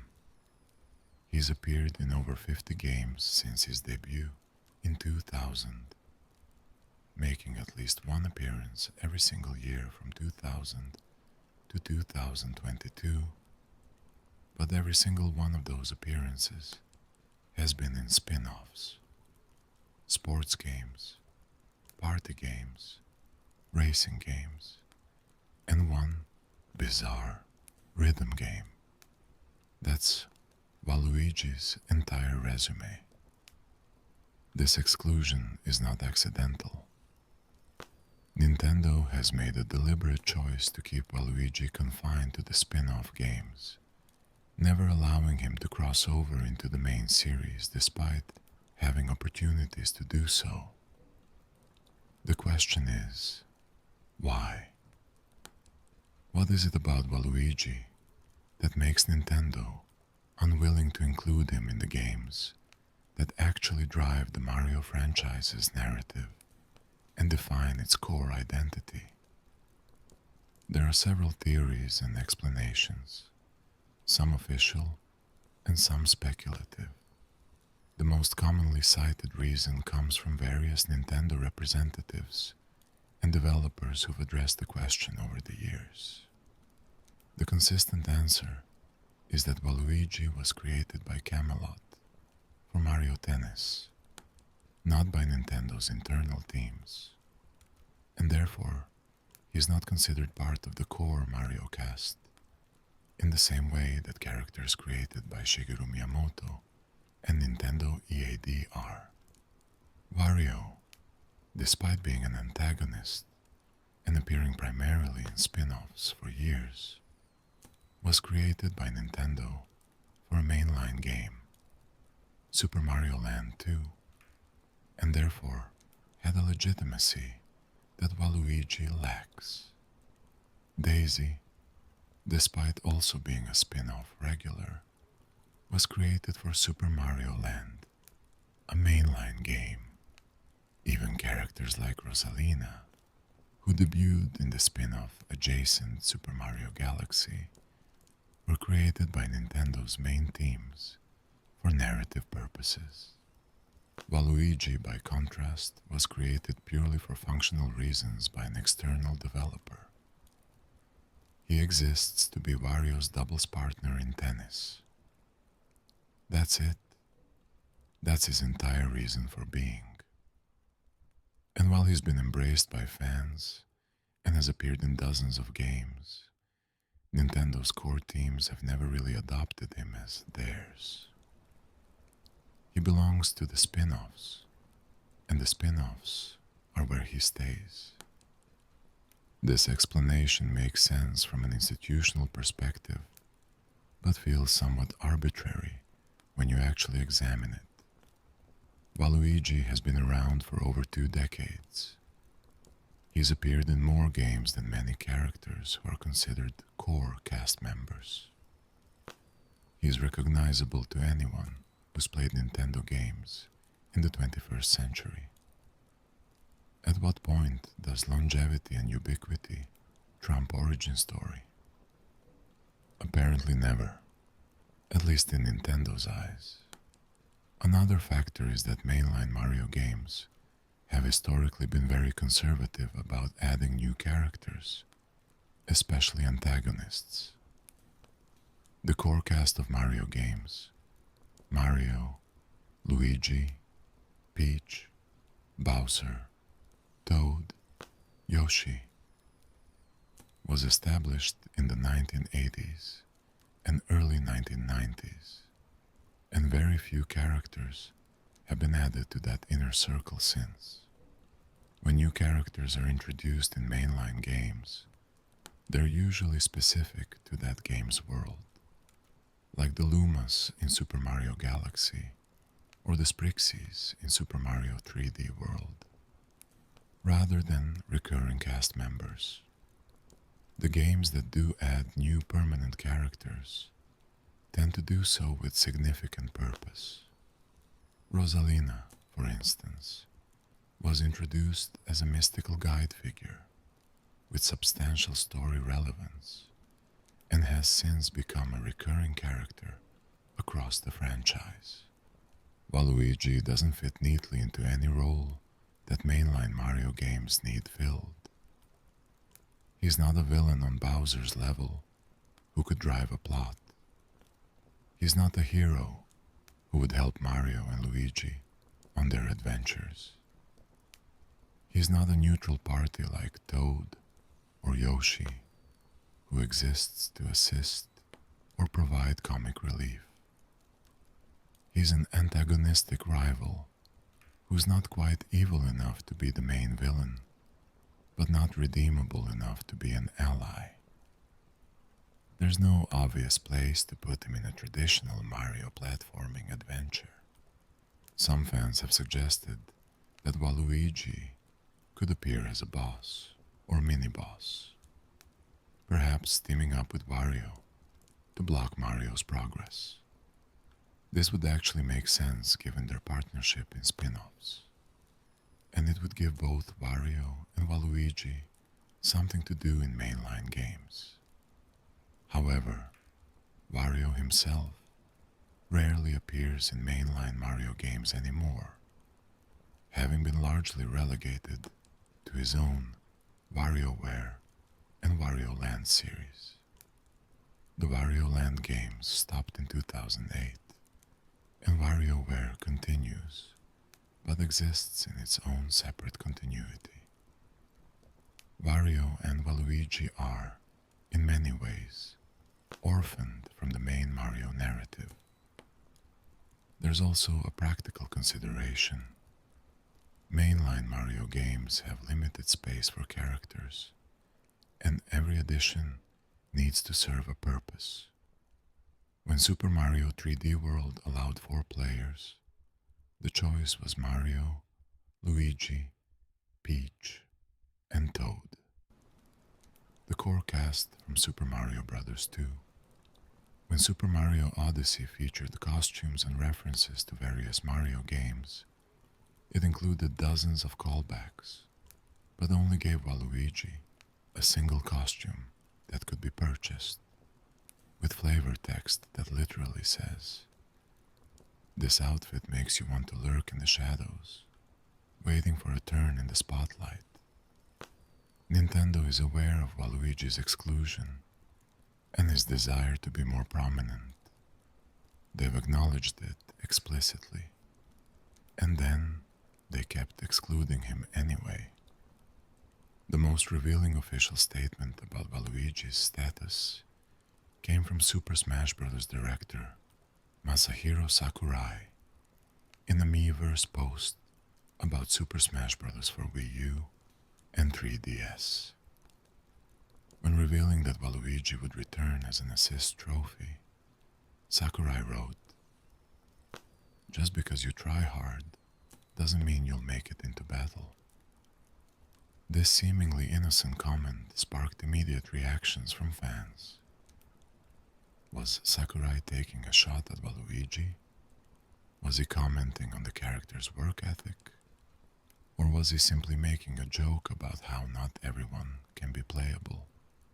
The statement took on additional significance when considered alongside Waluigi's Super Smash Bros. Melee trophy description, which states that Waluigi spent a lot of time training prior to Mario Tennis, implying that he worked hard to be strong enough to compete with Mario and Luigi. So Waluigi is characterized as someone who tries hard, who trains extensively, who puts in the effort. And yet, according to Sakurai, that still doesn't guarantee making it into battle. The sentiment perfectly encapsulates Waluigi's entire existence. He's the character who tries hard, but never quite makes it, who works for recognition, but remains overlooked. Whether Sakurai intended this deep reading, or was just making a throwaway joke, it resonated with fans who saw their own struggles reflected in Waluigi's perpetual exclusion. It's worth noting that Sakurai has never explicitly stated why Waluigi isn't a playable character in Smash Bros. And rumors that he called fan demand for Waluigi insincere are false. That statement was fabricated by fans and never actually made by Sakurai. The closest we've gotten to an official explanation came from Reggie Fils-Aimé, former president of Nintendo of America, who stated in a 2018 interview that decisions about which characters to include are ultimately up to Sakurai and his team. Fils-Aimé confirmed that they were aware of the groundswell of support for Waluigi, but that any decision would be Sakurai's to make. The exclusion from Super Smash Bros. Deserves its own extended discussion because it became a cultural flashpoint that transformed Waluigi from a niche favorite into a mainstream phenomenon. But before we get to that, It's important to understand that the pattern of exclusion extends beyond just mainline Mario games, and Smash Bros. Waluigi has never appeared in any Wario game either, despite being Wario's constant companion in sports and party titles. Not in WarioWare, not in Wario Land, nowhere. His only appearance in anything Wario related is if you scan a Waluigi amiibo in WarioWare Gold, which causes Wario to draw a poor quality picture of him. That's it. Waluigi exists in this strange space where he is Wario's partner in multiplayer games, but completely absent from Wario's solo adventures. This absence from Wario's games is particularly strange because it would be the most natural place to develop Waluigi's character. WarioWare has a large cast of quirky characters with distinct personalities. There would absolutely be room for Waluigi in that ensemble. The WarioWare games are all about weird minigames and absurd scenarios, which would fit Waluigi's personality perfectly. Wario Land games could easily incorporate Waluigi as a player, to option, or as a character who helps or hinders Wario on his treasure hunts. But it's never happened. Wario and Waluigi's partnership apparently only exists in competitive contexts, never in adventures or stories. The most generous interpretation of all this is that Nintendo is protecting Waluigi's mystique by keeping him as a spin-off exclusive, by never giving him a starring role or major story presence. They maintain his status as an enigma, a character defined more by what he doesn't do than what he does. This exclusion has, paradoxically, made him more interesting and more beloved than he might have been if he had been given his own platformer back in 2001. The mystery and frustration surrounding his limited role have become part of his identity, and fans have projected their own interpretations onto the blank canvas of his unexplored character. The less generous interpretation is that Nintendo simply doesn't know what to do with Waluigi. He was created to fill a roster slot, and he's good at filling roster slots, so that's where he stays. He's useful for multiplayer games that need character variety, but he doesn't have the narrative potential or creative vision behind him to justify a larger role. He's functional, but not inspirational. He works, but he doesn't excite the developers who make decisions about mainline games. So he continues to exist in limbo, appearing everywhere and nowhere, omnipresent in spin-offs, but completely absent from anything that matters. There's something genuinely sad about this when you think about it. Waluigi has been faithfully showing up to every party, every sports event, every racing tournament for over 2 decades. He's reliable. He's consistent. He's always there when Nintendo needs to fill out the roster. And in return, he gets nothing. No promotion, no advancement, no opportunity to be more than what he was created to be. He's the ultimate company man, showing up to work every day, doing his job without complaint, and never getting the recognition he deserves. In a strange way, Waluigi's fictional career mirrors the experience of countless real people who work hard but remain overlooked, who are reliable but not valued, who are useful but not appreciated. maybe that's why people relate to him so strongly. If there's a single moment that transformed Waluigi from a cult favorite into a mainstream cultural phenomenon, it was June 12th, 2018, during Nintendo's E3 presentation. This was when Nintendo revealed extensive details about Super Smash Bros. Ultimate for the Nintendo Switch, and it was during this presentation that Waluigi's status in the Smash Bros. Series was confirmed, sparking what would become one of the biggest fan movements in gaming history. Super Smash Bros. Ultimate was positioned from the beginning as the definitive Smash Bros. Experience. The tagline was, "Everyone is here," referring to the fact that every single character who had ever been playable in any previous Smash Bros. Game would return in Ultimate.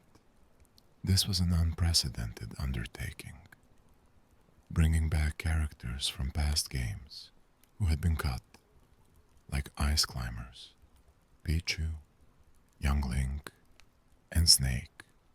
The roster was already massive, and Nintendo promised it would only get bigger with DLC characters to come. For Waluigi fans, this seemed like the moment. If everyone was coming back, if the roster was being expanded to unprecedented levels, if obscure characters like Ice Climbers were being included, then surely Waluigi had a chance. He'd been appearing in Mario games for 18 years at that point. He was more recognizable than some characters who were already in Smash Bros. He had a massive fan following.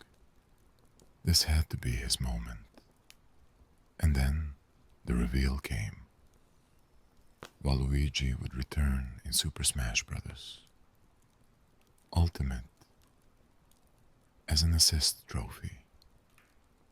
Not a fighter, not even a Mii fighter costume, just an assist trophy, the same role he'd had in Super Smash Bros. Brawl and Super Smash Bros. For Wii U and 3DS.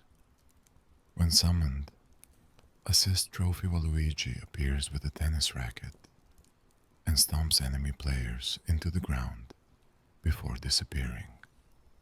It's a callback to his Mario Tennis origins, and it's a functional role in the game, but it's not what fans wanted. It's not playable. It's not the promotion they'd been hoping for. The internet exploded. Within hours, social media was flooded with reactions ranging from genuine disappointment to ironic outrage to memes that blended both. The hashtag WALII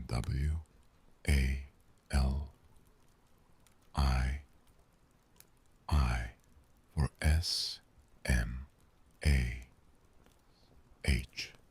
trended on Twitter. Fan art depicting Waluigi as sad, angry, or betrayed spread across the internet. YouTube was filled with reaction videos and comedic sketches about Waluigi's exclusion. Even mainstream media outlets picked up on the story, with the Washington Post publishing an article titled, "Waluigi was robbed and humiliated by Nintendo, and his fans are furious." The memes came fast and relentless. Images of Waluigi watching sadly as other characters joined Smash. Photoshops of Waluigi filling every slot on the character select screen. Artwork depicting Waluigi in various states of depression or rage. The phrase, "Waluigi time," became a rallying cry. Jokes about Waluigi being too powerful for Smash, that including him would break the game's balance, because his true form is beyond comprehension. crossover memes blending Waluigi with everything from Thanos to political figures. The character who had been a niche favorite for years was suddenly everywhere. His exclusion transformed into a symbol of something larger. What made this different from typical fan campaigns for character inclusions was the tone. There was a knowingness to the Waluigi movement, an awareness that the outrage was partially performative, that Waluigi was both genuinely beloved and ironically celebrated. People weren't just upset that their favorite character wasn't in Smash. They were embracing the absurdity of getting this worked up about a character who exists primarily to fill roster slots in tennis games. The memes acknowledge the joke while also being genuinely invested in the outcome. It was ironic and sincere simultaneously, which is perhaps the most internet thing possible. Not everyone was amused. Some fans and commentators pushed back against the Waluigi movement, arguing that it was disrespectful to Sakurai and the development team, that it represented the toxic fandom, that Waluigi didn't deserve to be in Smash because he'd never been in a mainline game or had his own series. A Vice article titled "Counterpoint, Fuck Waluigi, He Doesn't Deserve to Be in the New Smash Bros." argued that Waluigi was a terrible character that's become a garbage internet meme and is creatively and morally bankrupt. The article pointed out that Waluigi has no defining characteristics beyond hatred of Luigi and desire to hurt everyone around him, no goals beyond being annoying, and represents everything wrong with derivative corporate character design. This backlash against the backlash created an even bigger conversation about what makes a character worthy of inclusion, who gets to decide which characters matter, and whether fan campaigns help or hurt characters' chances of appearing in games. The discourse around Waluigi became a proxy war for larger debates about fan entitlement, developer autonomy, nostalgia, irony, and the nature of fandom itself. Things took a darker turn when some overzealous fans began harassing Masahiro Sakurai on social media, sending him angry messages and demands that Waluigi be added to the game. Sakurai ended up blocking some users due to the harassment he received. This was when the campaign crossed the line from playful internet phenomenon to genuine problem. Nintendo representatives, including Reggie Fils-Aimé, had to address the situation in interviews, carefully acknowledging fan passion while making it clear that harassment was unacceptable and that decisions about character inclusion were complex and not subject to public pressure. In October 2018, a group of cosplayers called the Kakariko Crew staged a protest at PAX Australia, dressing as Waluigi and carrying signs with messages like "Lemme Smash," "Waluigi for Smash 2018," and "What about me?" They paraded around the convention, posed in front of the Super Smash Bros. Ultimate promotional materials, and made their discontent known.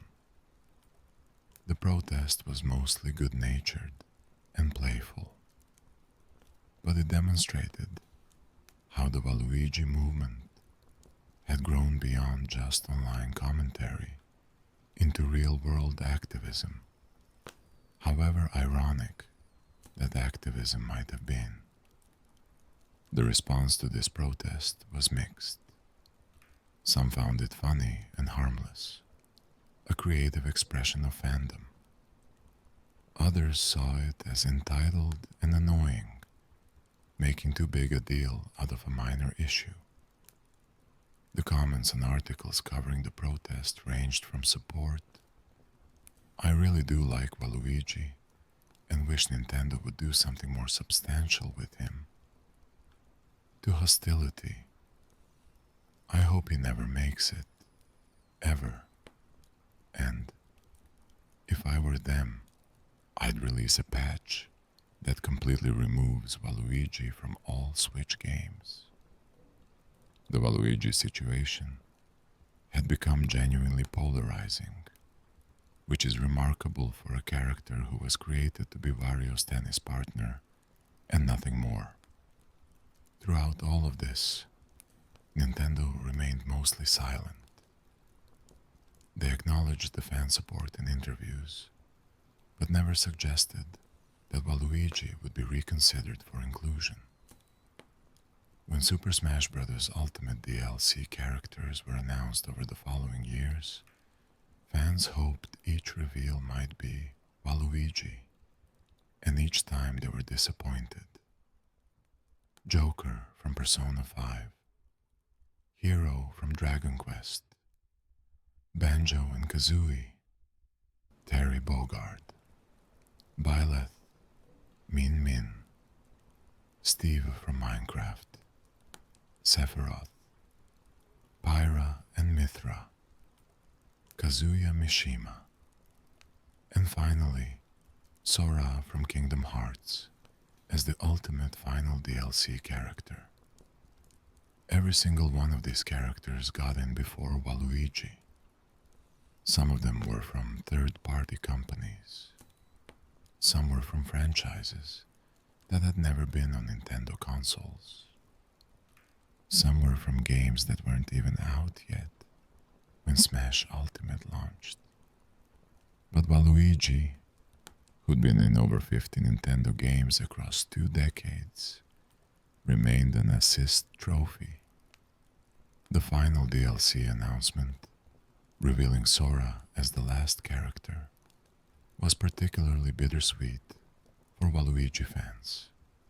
Sora had won an official poll as the most requested character, so his inclusion made sense. But it also meant that Waluigi's campaign had definitively failed. The game was done. The roster was complete. Waluigi hadn't made it. The memes shifted from hopeful campaigning to melancholic acceptance. Maybe in Smash 6, people said, though without much conviction. What's fascinating about the Smash Bros. Controversy is how it transformed Waluigi's public perception. Before 2018, he was a niche character with a dedicated but relatively small fan base, mostly consisting of people who'd played the Mario spin-offs extensively and appreciated his weird energy.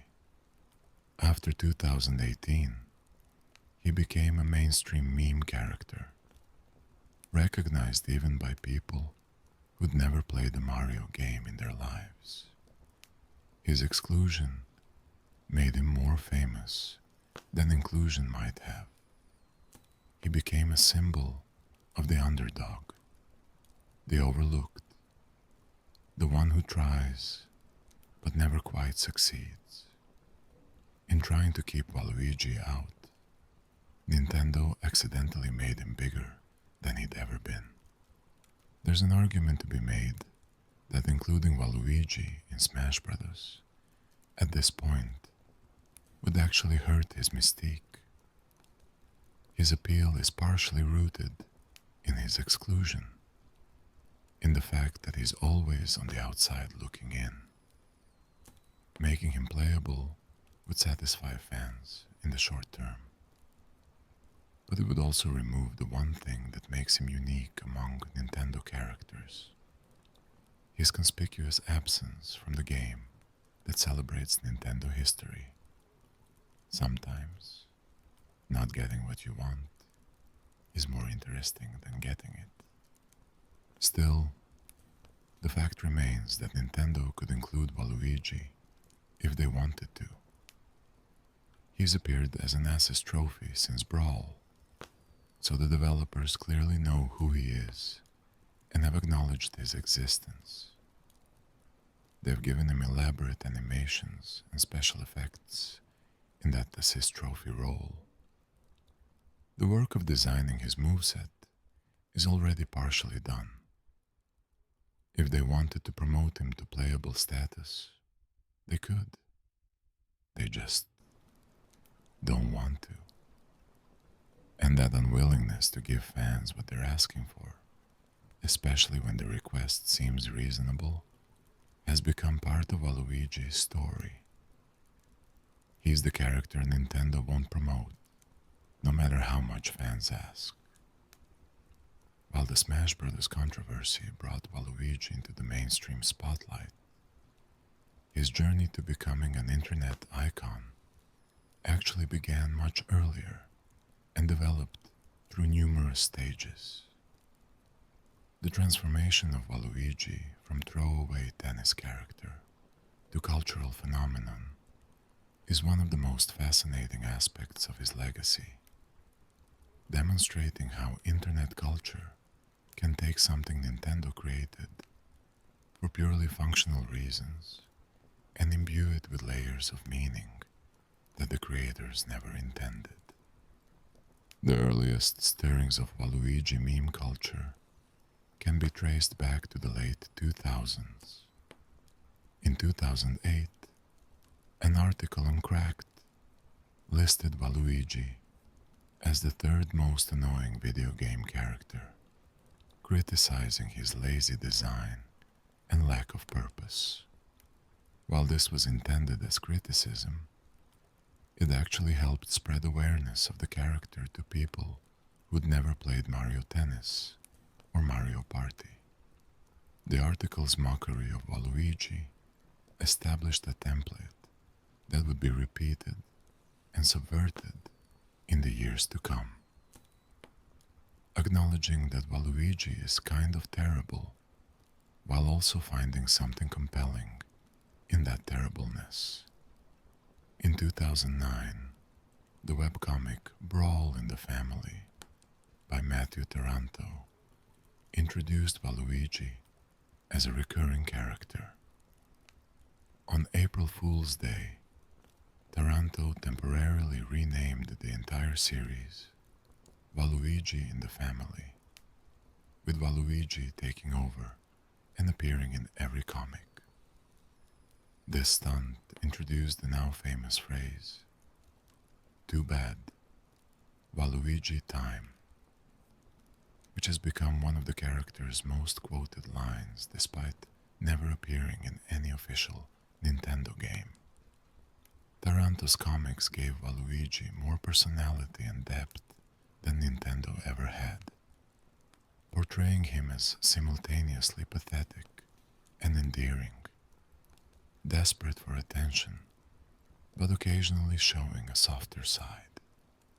These comics helped establish Waluigi as a character worthy of sympathy and humor rather than just mockery. Also in December 2009, DeviantArt saw the creation of Walu Club, one of the earliest online communities dedicated specifically to Waluigi appreciation.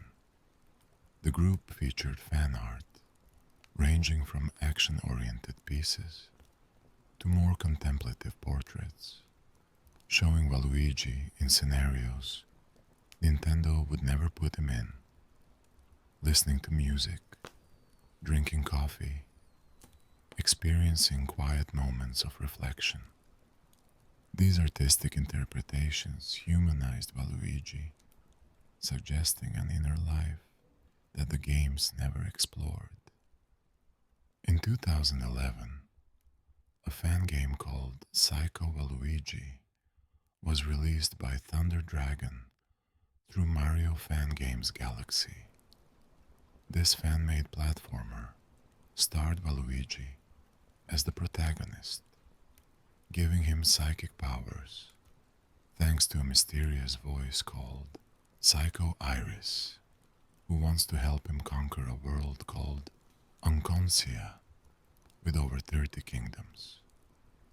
The game was surprisingly polished and well designed, featuring unique mechanics where Waluigi could use his newfound psychic abilities to manipulate objects and defeat enemies. Psycho Waluigi was downloaded over 50,000 times and was even covered by GameSpot, becoming one of the most famous fan games ever created. It demonstrated that there was genuine demand for a Waluigi starring adventure, and that fans could create compelling gameplay around the character, even if Nintendo wouldn't. The game also established a darker, more ambitious version of Waluigi in fan consciousness. Not just a tennis player who's jealous of Luigi, but someone capable of genuine villainy and world conquest when given the opportunity.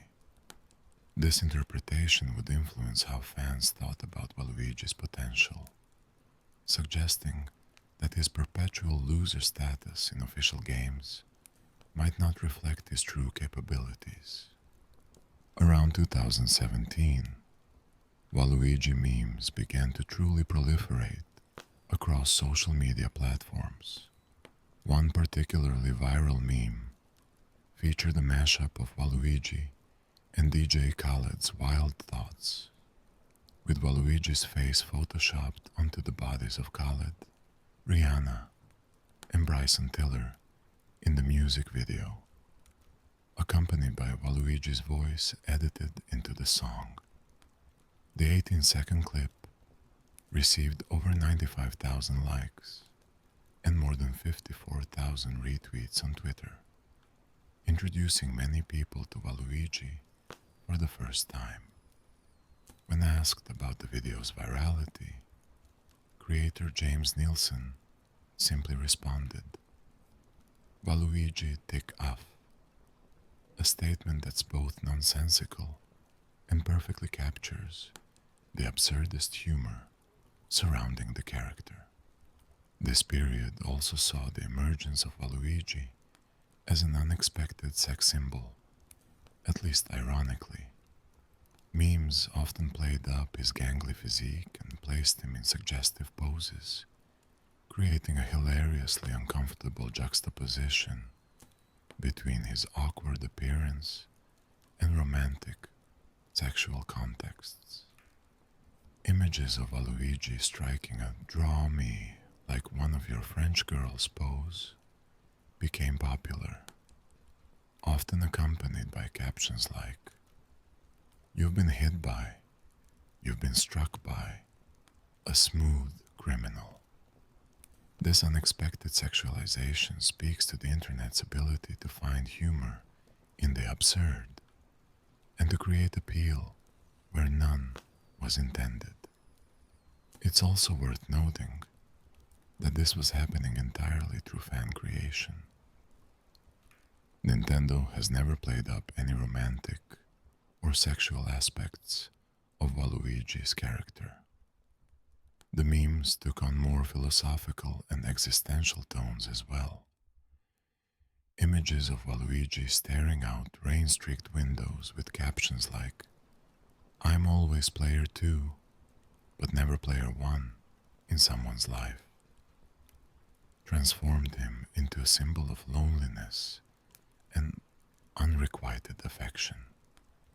These sad Waluigi memes tapped into genuine feelings of alienation and being overlooked, using the character as a vehicle for expressing real emotional experiences.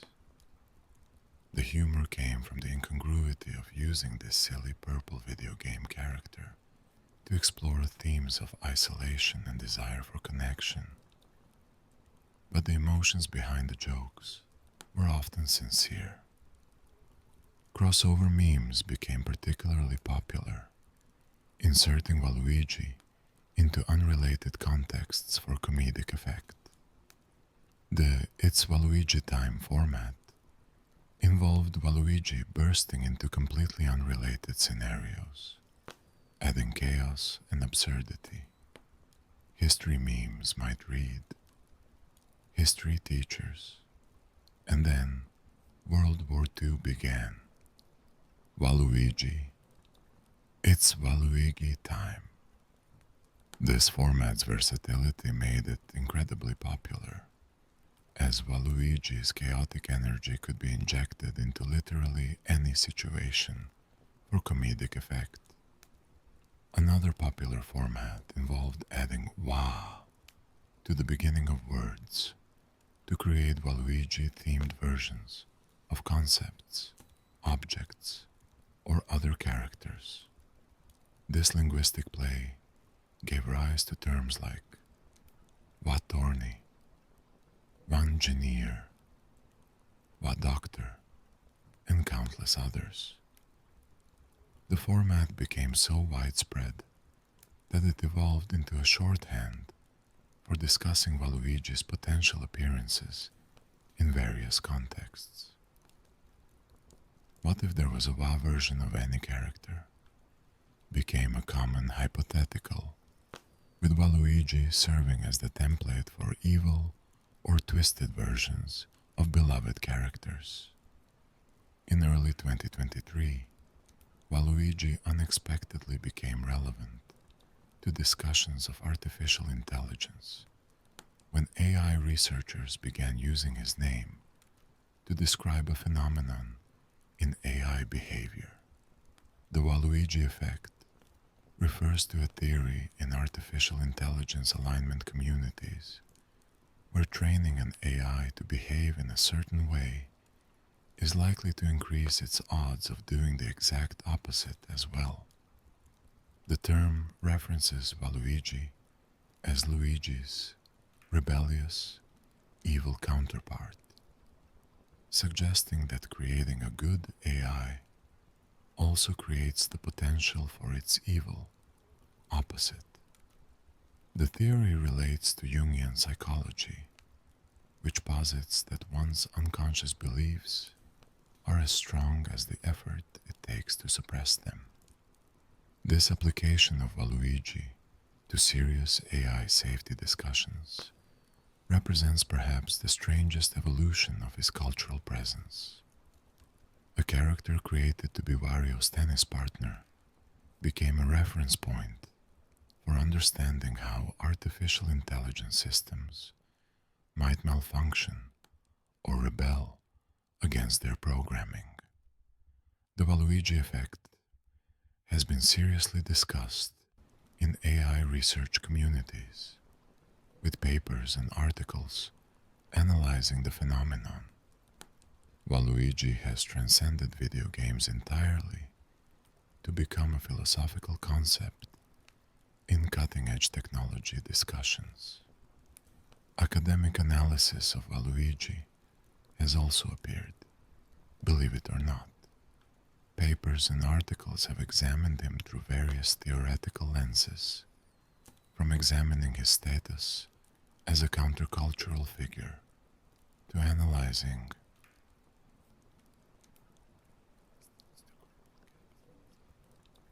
one particularly interesting analysis positions Waluigi as an alt-right influencer figure,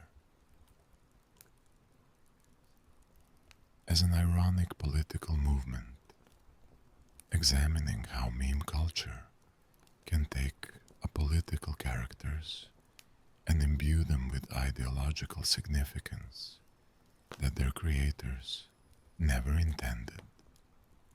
While these analyses often stretch to find meaning in a character who was literally created to fill a roster slot, they demonstrate how Waluigi has become significant enough to warrant serious academic consideration. The meme culture around Waluigi has also led to elaborate fan theories and headcanons that attempt to explain his mysterious nature.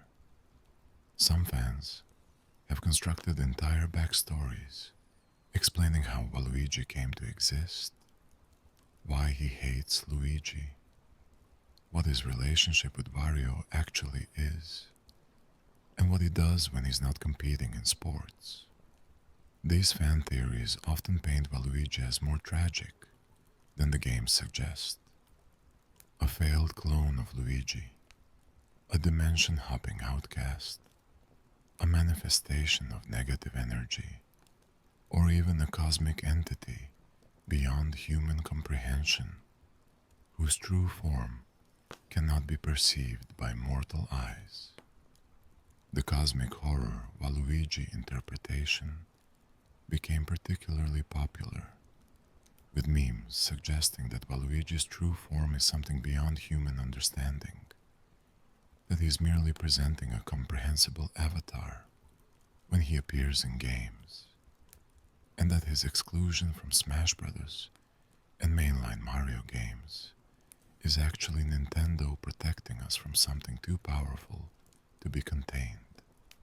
These jokes play on Lovecraftian horror tropes while celebrating Waluigi as something greater and more mysterious than a simple tennis character. What unites all these various meme formats and interpretations is a sense that Waluigi represents something beyond himself. He's become a symbol of being overlooked, of trying hard but not being recognized, of existing on the margins of something popular. He represents the underdog, the outsider, the person who shows up but isn't valued. For people who feel unseen or underappreciated in their own lives, Waluigi's perpetual exclusion resonates on a personal level. The jokes and memes are funny, but they're also expressing genuine feelings about not being good enough, not fitting in, not being chosen. Internet culture has taken this character who Nintendo created for purely functional reasons and given him a mythology, a psychology, a significance that Nintendo never intended and doesn't seem particularly interested in exploring. Fans have collectively decided that Waluigi matters, that his story is worth telling, even if Nintendo won't tell it, that his exclusion is meaningful, even if it's just the result of corporate decisions about character licensing and game development priorities. In a very real sense, the fans have created a version of Waluigi that's more interesting and more emotionally resonant than anything that appears in the actual games. This phenomenon demonstrates something fascinating about modern fandom and internet culture. Characters don't just belong to their creators anymore. Once they're released into the world, they take on lives of their own, shaped by the communities that embrace them.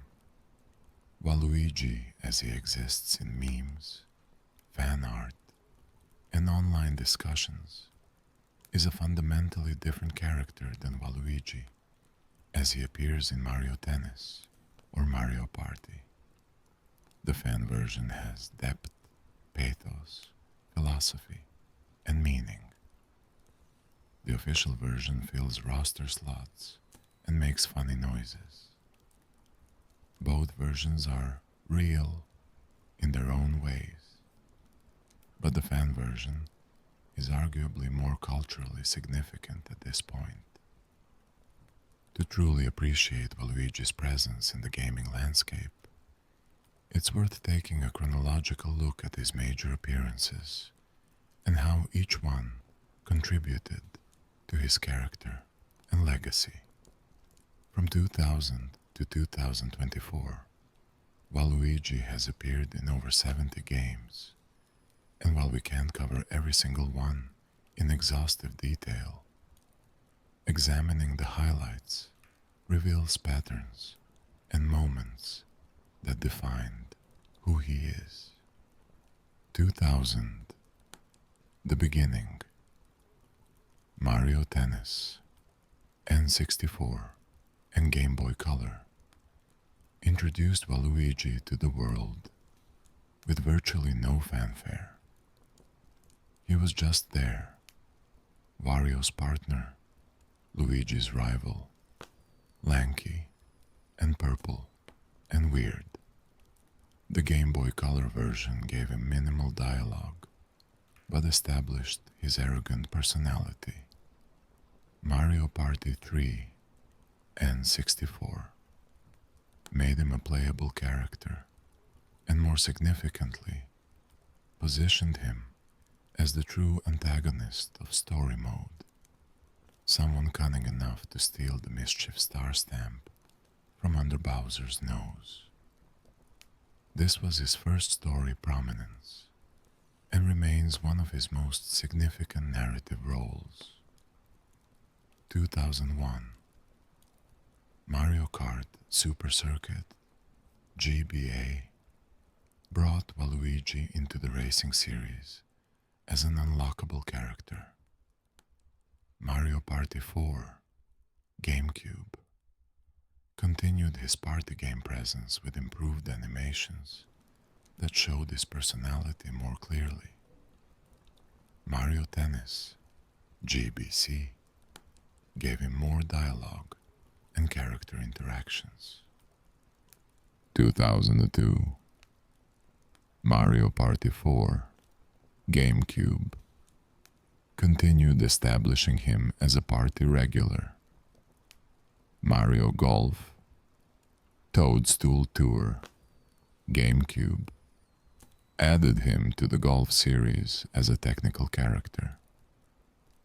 2003, Mario Kart Double Dash GameCube was huge for Waluigi, giving him his own personal track, Waluigi Stadium, his signature bob-omb item, and solidifying his partnership with Wario through the game's two-character kart mechanic. Mario Party 5, GameCube, continued his party presence.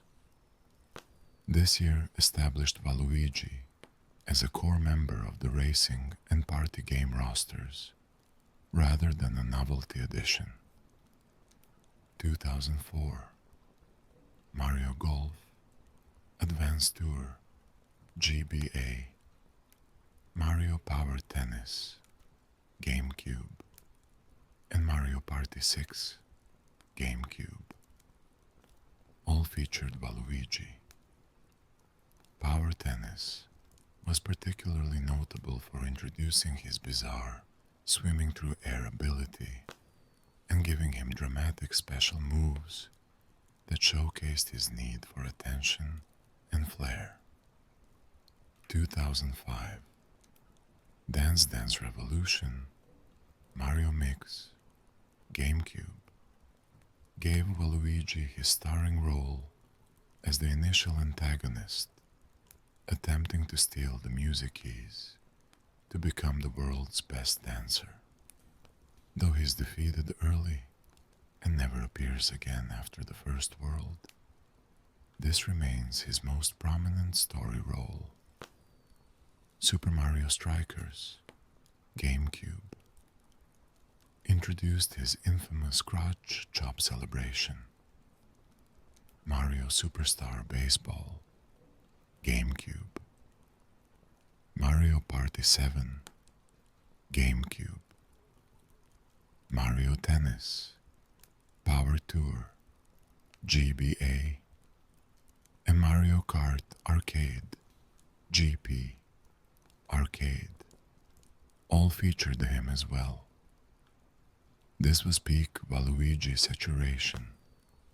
He was everywhere in Nintendo's multiplayer offerings. 2006 to 2007, Mario Hoops 3-on-3, DS, Mario Strikers Charged, Wii, Mario Party 8 Wii, Mario Party DS, DS, and Itadaki Street DS, DS, all included Waluigi.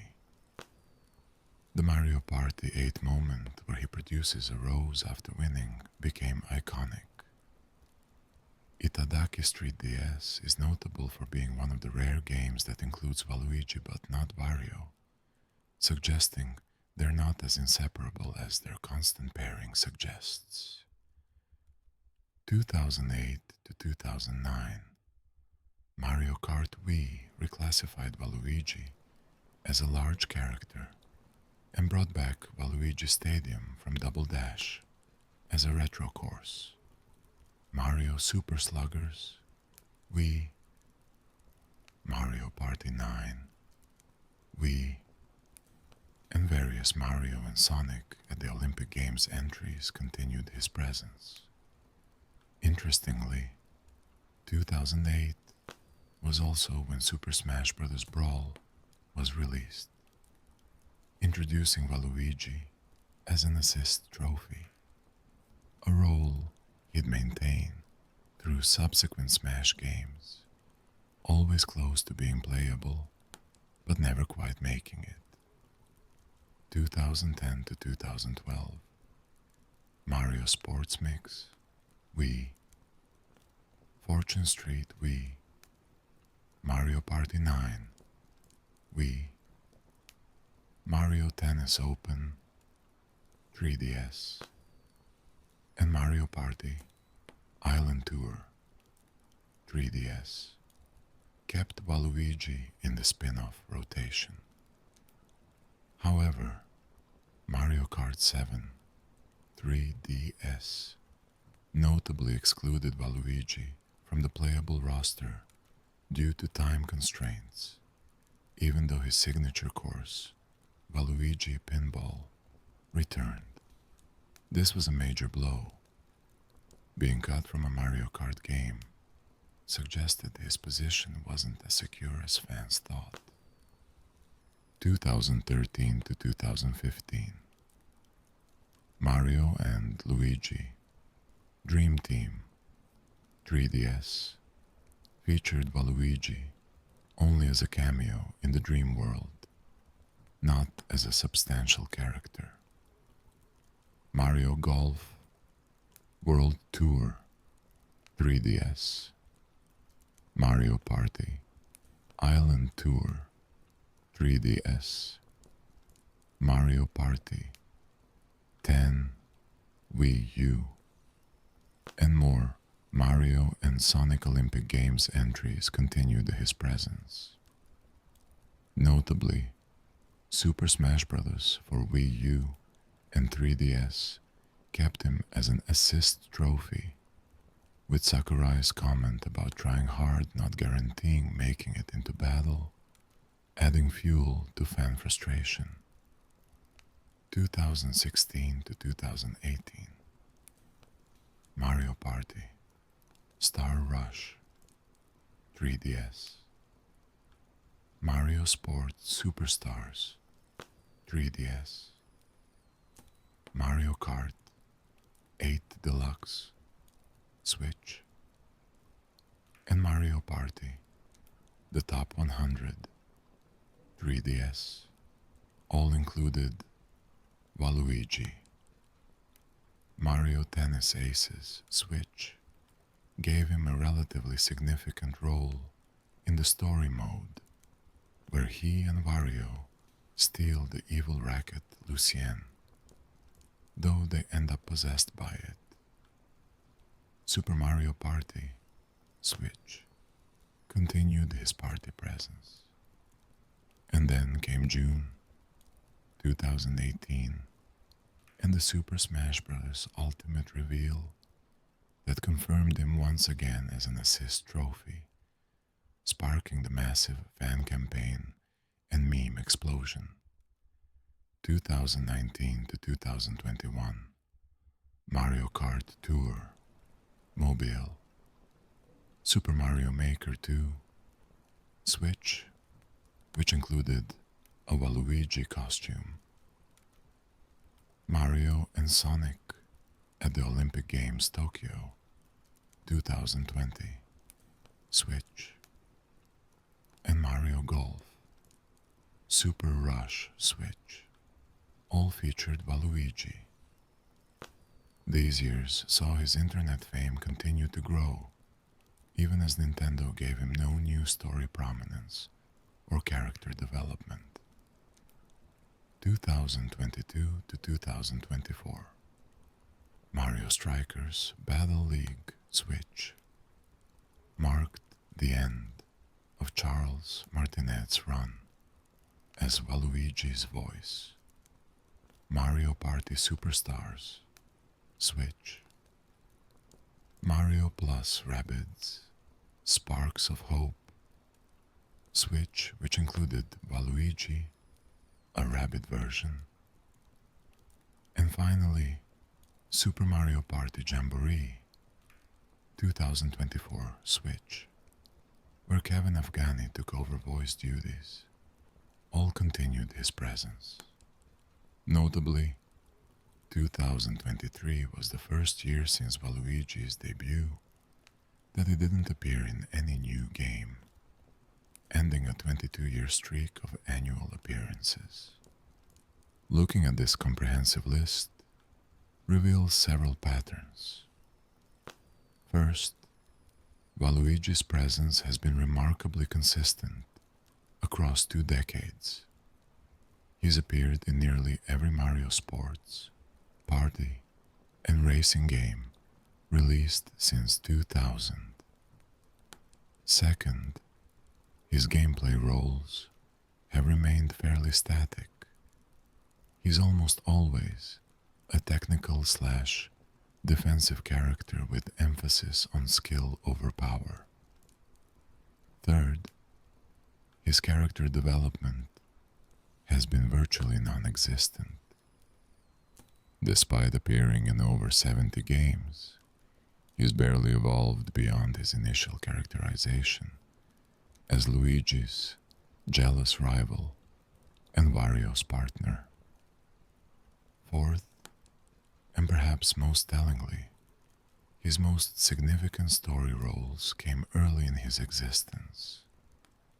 Mario Party 3 in 2000, Dance Dance Revolution, Mario Mix in 2005. And he's never reached that level of prominence again. Since 2005, he's been functionally a roster filler, present, playable, but narratively irrelevant. Fifth, his exclusions from Mario Kart 7, from the entire year of 2023, from every mainline Mario game ever, are as notable as his inclusions, defining his character through absence as much as presence. What's remarkable is that despite this pattern of inclusion without significance, Waluigi has only grown more popular over time. His appearances haven't diminished through overexposure. If anything, each new game that includes him reinforces his status as a permanent fixture of Nintendo's roster, while simultaneously reminding fans that he never gets to do anything important. He's always there, always ready to play tennis or race cards, but never the hero, never the villain, never the focus. Just there, present but overlooked, existing but not mattering, showing up but not being valued. As we approach 25 years since Waluigi's creation, it's worth reflecting on what this character has accomplished and what he represents in the broader context of gaming culture and Nintendo's history. Waluigi is, by almost any objective measure, one of the most successful failures in video game character design. A character created for the most mundane functional purpose imaginable, who somehow transcended those origins to become culturally significant, despite Nintendo's apparent disinterest in developing him further. From a pure numbers perspective, Waluigi has appeared in over 70 games, making him more ubiquitous than many characters who are considered Nintendo mainstays. He is instantly recognizable to anyone who's played Nintendo games in the 21st century, and his signature WAH is as iconic as Mario's Yahoo or Luigi's nervous humming. His purple and black color scheme is distinctive and memorable. His angular design stands out in a roster of rounded, friendly characters. By these measures, Waluigi is a successful character design that's achieved exactly what it set out to do: be memorable, be distinctive, and fill roster slots in multiplayer games. But Waluigi's true legacy isn't in his game appearances. It's in what he's come to represent culturally. He's become a symbol of the overlooked, the underdog, the person who tries hard but doesn't get recognized. His story resonates with anyone who's ever felt like they were on the outside looking in. Anyone who's worked hard but not received the rewards they thought they deserved. Anyone who's been the second choice, the backup plan, the one who's reliable but not valued. This symbolic power is entirely unintentional on Nintendo's part. They didn't create Waluigi to be a commentary on exclusion or marginalization. They created him to be Wario's tennis partner. But through a combination of his design, his limited role, his conspicuous absences, and the way fans have interpreted and remixed him over decades, Waluigi has become something more meaningful than his creators ever intended. He's proof that sometimes the most interesting stories are the ones that develop around the character, rather than within their official narratives. Waluigi has also become a test case for how much creative control corporations actually have over their intellectual property once it enters the cultural consciousness. Nintendo owns Waluigi legally, but do they own him culturally? The fan-created version of Waluigi, the sad, bitter, self-pitying outsider who desperately wants recognition, is more developed and more emotionally resonant than anything in the official games. Fan art, fan fiction, memes, and theories have given Waluigi a depth that Nintendo never bothered to create. In a very real sense, fans have done more with Waluigi than Nintendo has, despite not owning the rights to the character.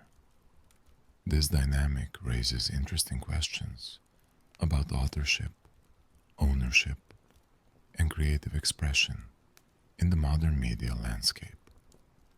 If fans collectively decide a character means something that the copyright holder never intended, whose interpretation is correct? If a character becomes significant primarily through fan engagement rather than official content, who gets credit for that significance? These aren't just theoretical questions. They have real implications for how we understand creativity, fandom, and the relationship between creators and audiences. Looking toward the future, what can we expect for Waluigi? The pessimistic view is that nothing will change. Nintendo will continue to include him in spin-off games because he's established and familiar. But they'll never give him the promotion that fans want. He'll remain perpetually on the cusp of significance, always included, but never important, appearing in every Mario Party and Mario Kart, but never getting his own game, or appearing in the mainline Mario platformer. He'll continue to be the character defined by what he doesn't do, rather than what he does. The optimistic view is that Nintendo will eventually recognize the genuine affection and interest surrounding Waluigi and give him opportunities for growth. Maybe not a full solo game. That seems unlikely, given Nintendo's conservative approach to greenlit new projects. But perhaps a more significant role in a future game. Maybe he could be the antagonist in a Luigi's Mansion game, playing on his rivalry with Luigi in a narrative context for the first time. Maybe he could be a playable character in a future mainline Mario game, especially one with 4-player multiplayer, where his inclusion would make thematic sense. Maybe the next Super Smash Bros. Game will finally promote him from assist trophy to fighter. There's also the possibility that Waluigi could appear in the WarioWare series, finally connecting him to Wario's solo adventures. WarioWare has a large cast of quirky characters, and Waluigi's personality would fit naturally into that ensemble. He could be a disgruntled employee at WarioWare Inc., constantly trying to prove himself and show up the other team members. This would give him character development opportunities and regular appearances in a series that's currently active.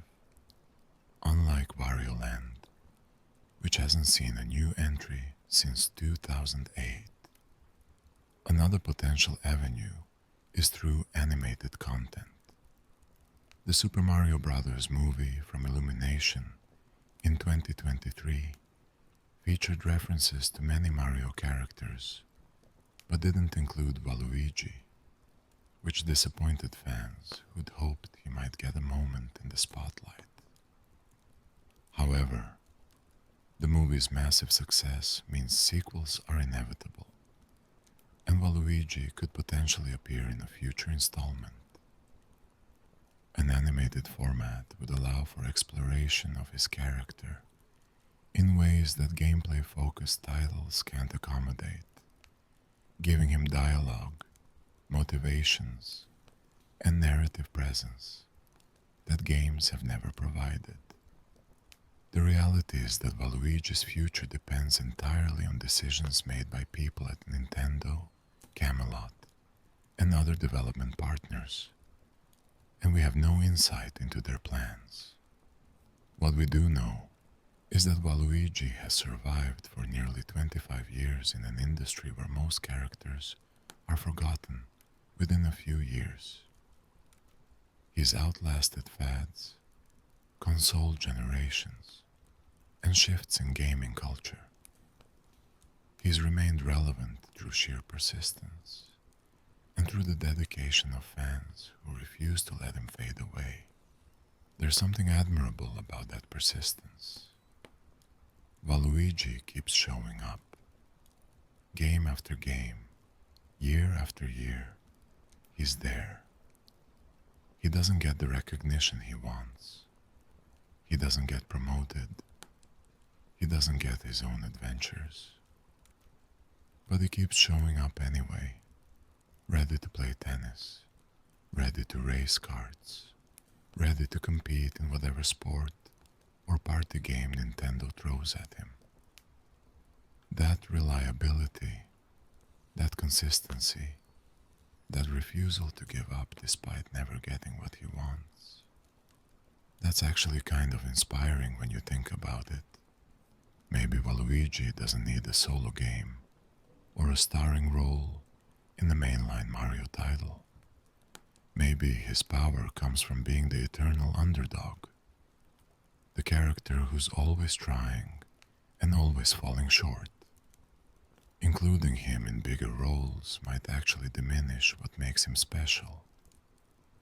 His exclusion has become part of his identity, and changing that might change what makes him resonate with people. Or maybe that's just rationalizing Nintendo's decisions to avoid acknowledging that they've created something special and chosen not to develop it. Maybe Waluigi deserves better. Maybe he's earned a chance to be more than a roster filler. Maybe, after nearly 25 years of faithful service, he should get the opportunity to be the hero of his own story, to have adventures that don't involve sports or parties, to be important for once instead of perpetually overlooked. The truth probably lies somewhere in the middle. Waluigi is special precisely because of his limitations, but that doesn't mean he couldn't be more. His character could be developed further while still maintaining what makes him unique. He could star in his own game while still being the perpetual underdog. He could be promoted to Smash Bros. While still embodying the feeling of exclusion. These things aren't mutually exclusive. What seems certain is that Waluigi isn't going anywhere. He's too embedded in Nintendo's multiplayer ecosystem to be removed, and his cultural presence is too significant to be ignored. Whether Nintendo likes it or not, they've created an icon. Not the icon they meant to create, not the icon they've tried to promote, but an icon nonetheless. Waluigi exists in the space between intention and interpretation, between what was created and what was made, between the character in the games and the character in the collective imagination. That space is where Waluigi will continue to live, probably forever. He'll keep appearing in spin-offs, keep being excluded from mainline games, keep being an assist trophy instead of a fighter. He'll keep being memed, analyzed, celebrated, and defended by fans who see themselves in his perpetual struggle. He'll keep being Waluigi, the character who shouldn't matter but does, the outsider who somehow becomes central, the loser who's actually won by losing. In a strange way, Waluigi has achieved something that characters with much more prominent roles never have. He's become genuinely meaningful to people, not because Nintendo told them he was important, but because they decided he was important despite Nintendo's indifference. That's a kind of success that can be measured in game sales or starring roles. It's cultural success, emotional success, the success of mattering to people even when you're not supposed to. So here we are, nearly 25 years after a character designer at Camelot Software Planning sketched out a tall, angular, purple-clad man to be Wario's tennis partner. Nobody involved in that creation could have predicted what Waluigi would become. Not the developers, not Nintendo, certainly not Fumihide Aoki, who just needed to fill a roster slot in Mario Tennis. They were solving a practical problem. Wario needs a doubles partner. They solved it by creating Waluigi. End of story. Except it wasn't the end of the story. It was barely the beginning. Waluigi has appeared in over 70 games. He's been memed millions of times. He's been the subject of academic papers, fan campaigns, viral videos, and think pieces in major publications. He's sparked debates about character design, corporate ownership, fan creativity, and the nature of fandom itself. He's become a symbol of exclusion, of being overlooked, of trying hard but not being recognized. He's become, against all odds, and certainly against all intentions, one of the most culturally significant characters Nintendo has ever created. And Nintendo barely knows what to do with him. That disconnect between what Waluigi means to fans and what he means to Nintendo is perhaps the most Waluigi thing possible. Of course, the character defined by not being valued would be undervalued by his own creators. Of course, the character who represents exclusion would be excluded from the games that matter. Of course, the character whose whole deal is trying hard but not getting recognized would work hard across dozens of games and not get recognized with a promotion. It's perfect. It's frustrating. It's sad. It's funny. It's Waluigi. Looking back at his complete story, from Mario Tennis 64 to Super Mario Party Jamboree, from tennis courts to internet memes to artificial intelligence theory, what emerges is a picture of a character who succeeded by failing, who's become important by being unimportant, who's won by losing. Waluigi has achieved a kind of immortality, but it's the immortality of being the eternal underdog, the permanent outsider, the one who's always there but never quite belongs. There's poetry in that. There's tragedy in it too.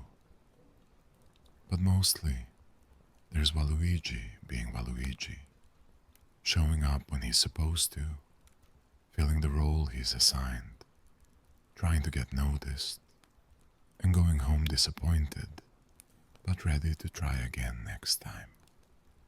That persistence in the face of perpetual disappointment is either inspiring or depressing, depending on how you look at it. Maybe it's both. 25 years, over 70 games, countless memes, 0 solo games, 0 mainline appearances, 1 assist trophy, and yet, undeniably, culturally, emotionally, Waluigi matters. He matters because people have decided he matters. He matters because his story, even though Nintendo has barely told it, resonates with something real in people's lives. He matters because sometimes the character who's not supposed to be important becomes the most important of all. Will Waluigi ever get his own game? Will he ever appear in a mainline Mario platformer? Will he ever be promoted to playable status in Super Smash Bros? Maybe. Maybe not. Probably not, if we're being honest. But in a way, it doesn't matter. Waluigi has already won. Not by getting what he wants. That would be too straightforward, too un-Waluigi. He's won by becoming beloved, despite being overlooked, by becoming iconic, despite being treated as disposable, by becoming meaningful, despite being created for purely functional purposes. He's won by being himself, the lanky, angular, purple-clad man with the downturned mustache and the bitter laugh, the character who shows up to every party but never gets to be the guest of honor, the rival nobody takes seriously, who somehow became impossible to ignore, the loser who lost so hard he came back around to winning. He's won by being Waluigi. So here's to Waluigi, tennis player, party guest, racing enthusiast, dance enthusiast, would-be world conqueror, meme icon, AI theory namesake, cultural phenomenon, and perpetual underdog. Here's to the character Nintendo created to fill a roster slot and fans transformed into something meaningful. Here's to the outsider who became central by staying on the outside. Here's to 25 years of wah and counting. Too bad. Waluigi time. Thanks for watching this deep dive into the complete story of Waluigi. If you enjoyed this video, make sure to hit that like button and subscribe to the channel for more Nintendo lore and gaming history deep dives. What's your favorite Waluigi moment? Do you think he deserves his own game, or is his appeal tied to his exclusion? Let me know in the comments below.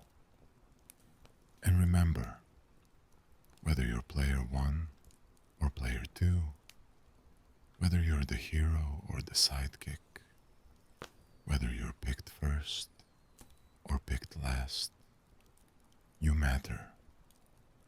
Just like Waluigi matters, even when Nintendo acts like it doesn't. See you in the next video. Wah!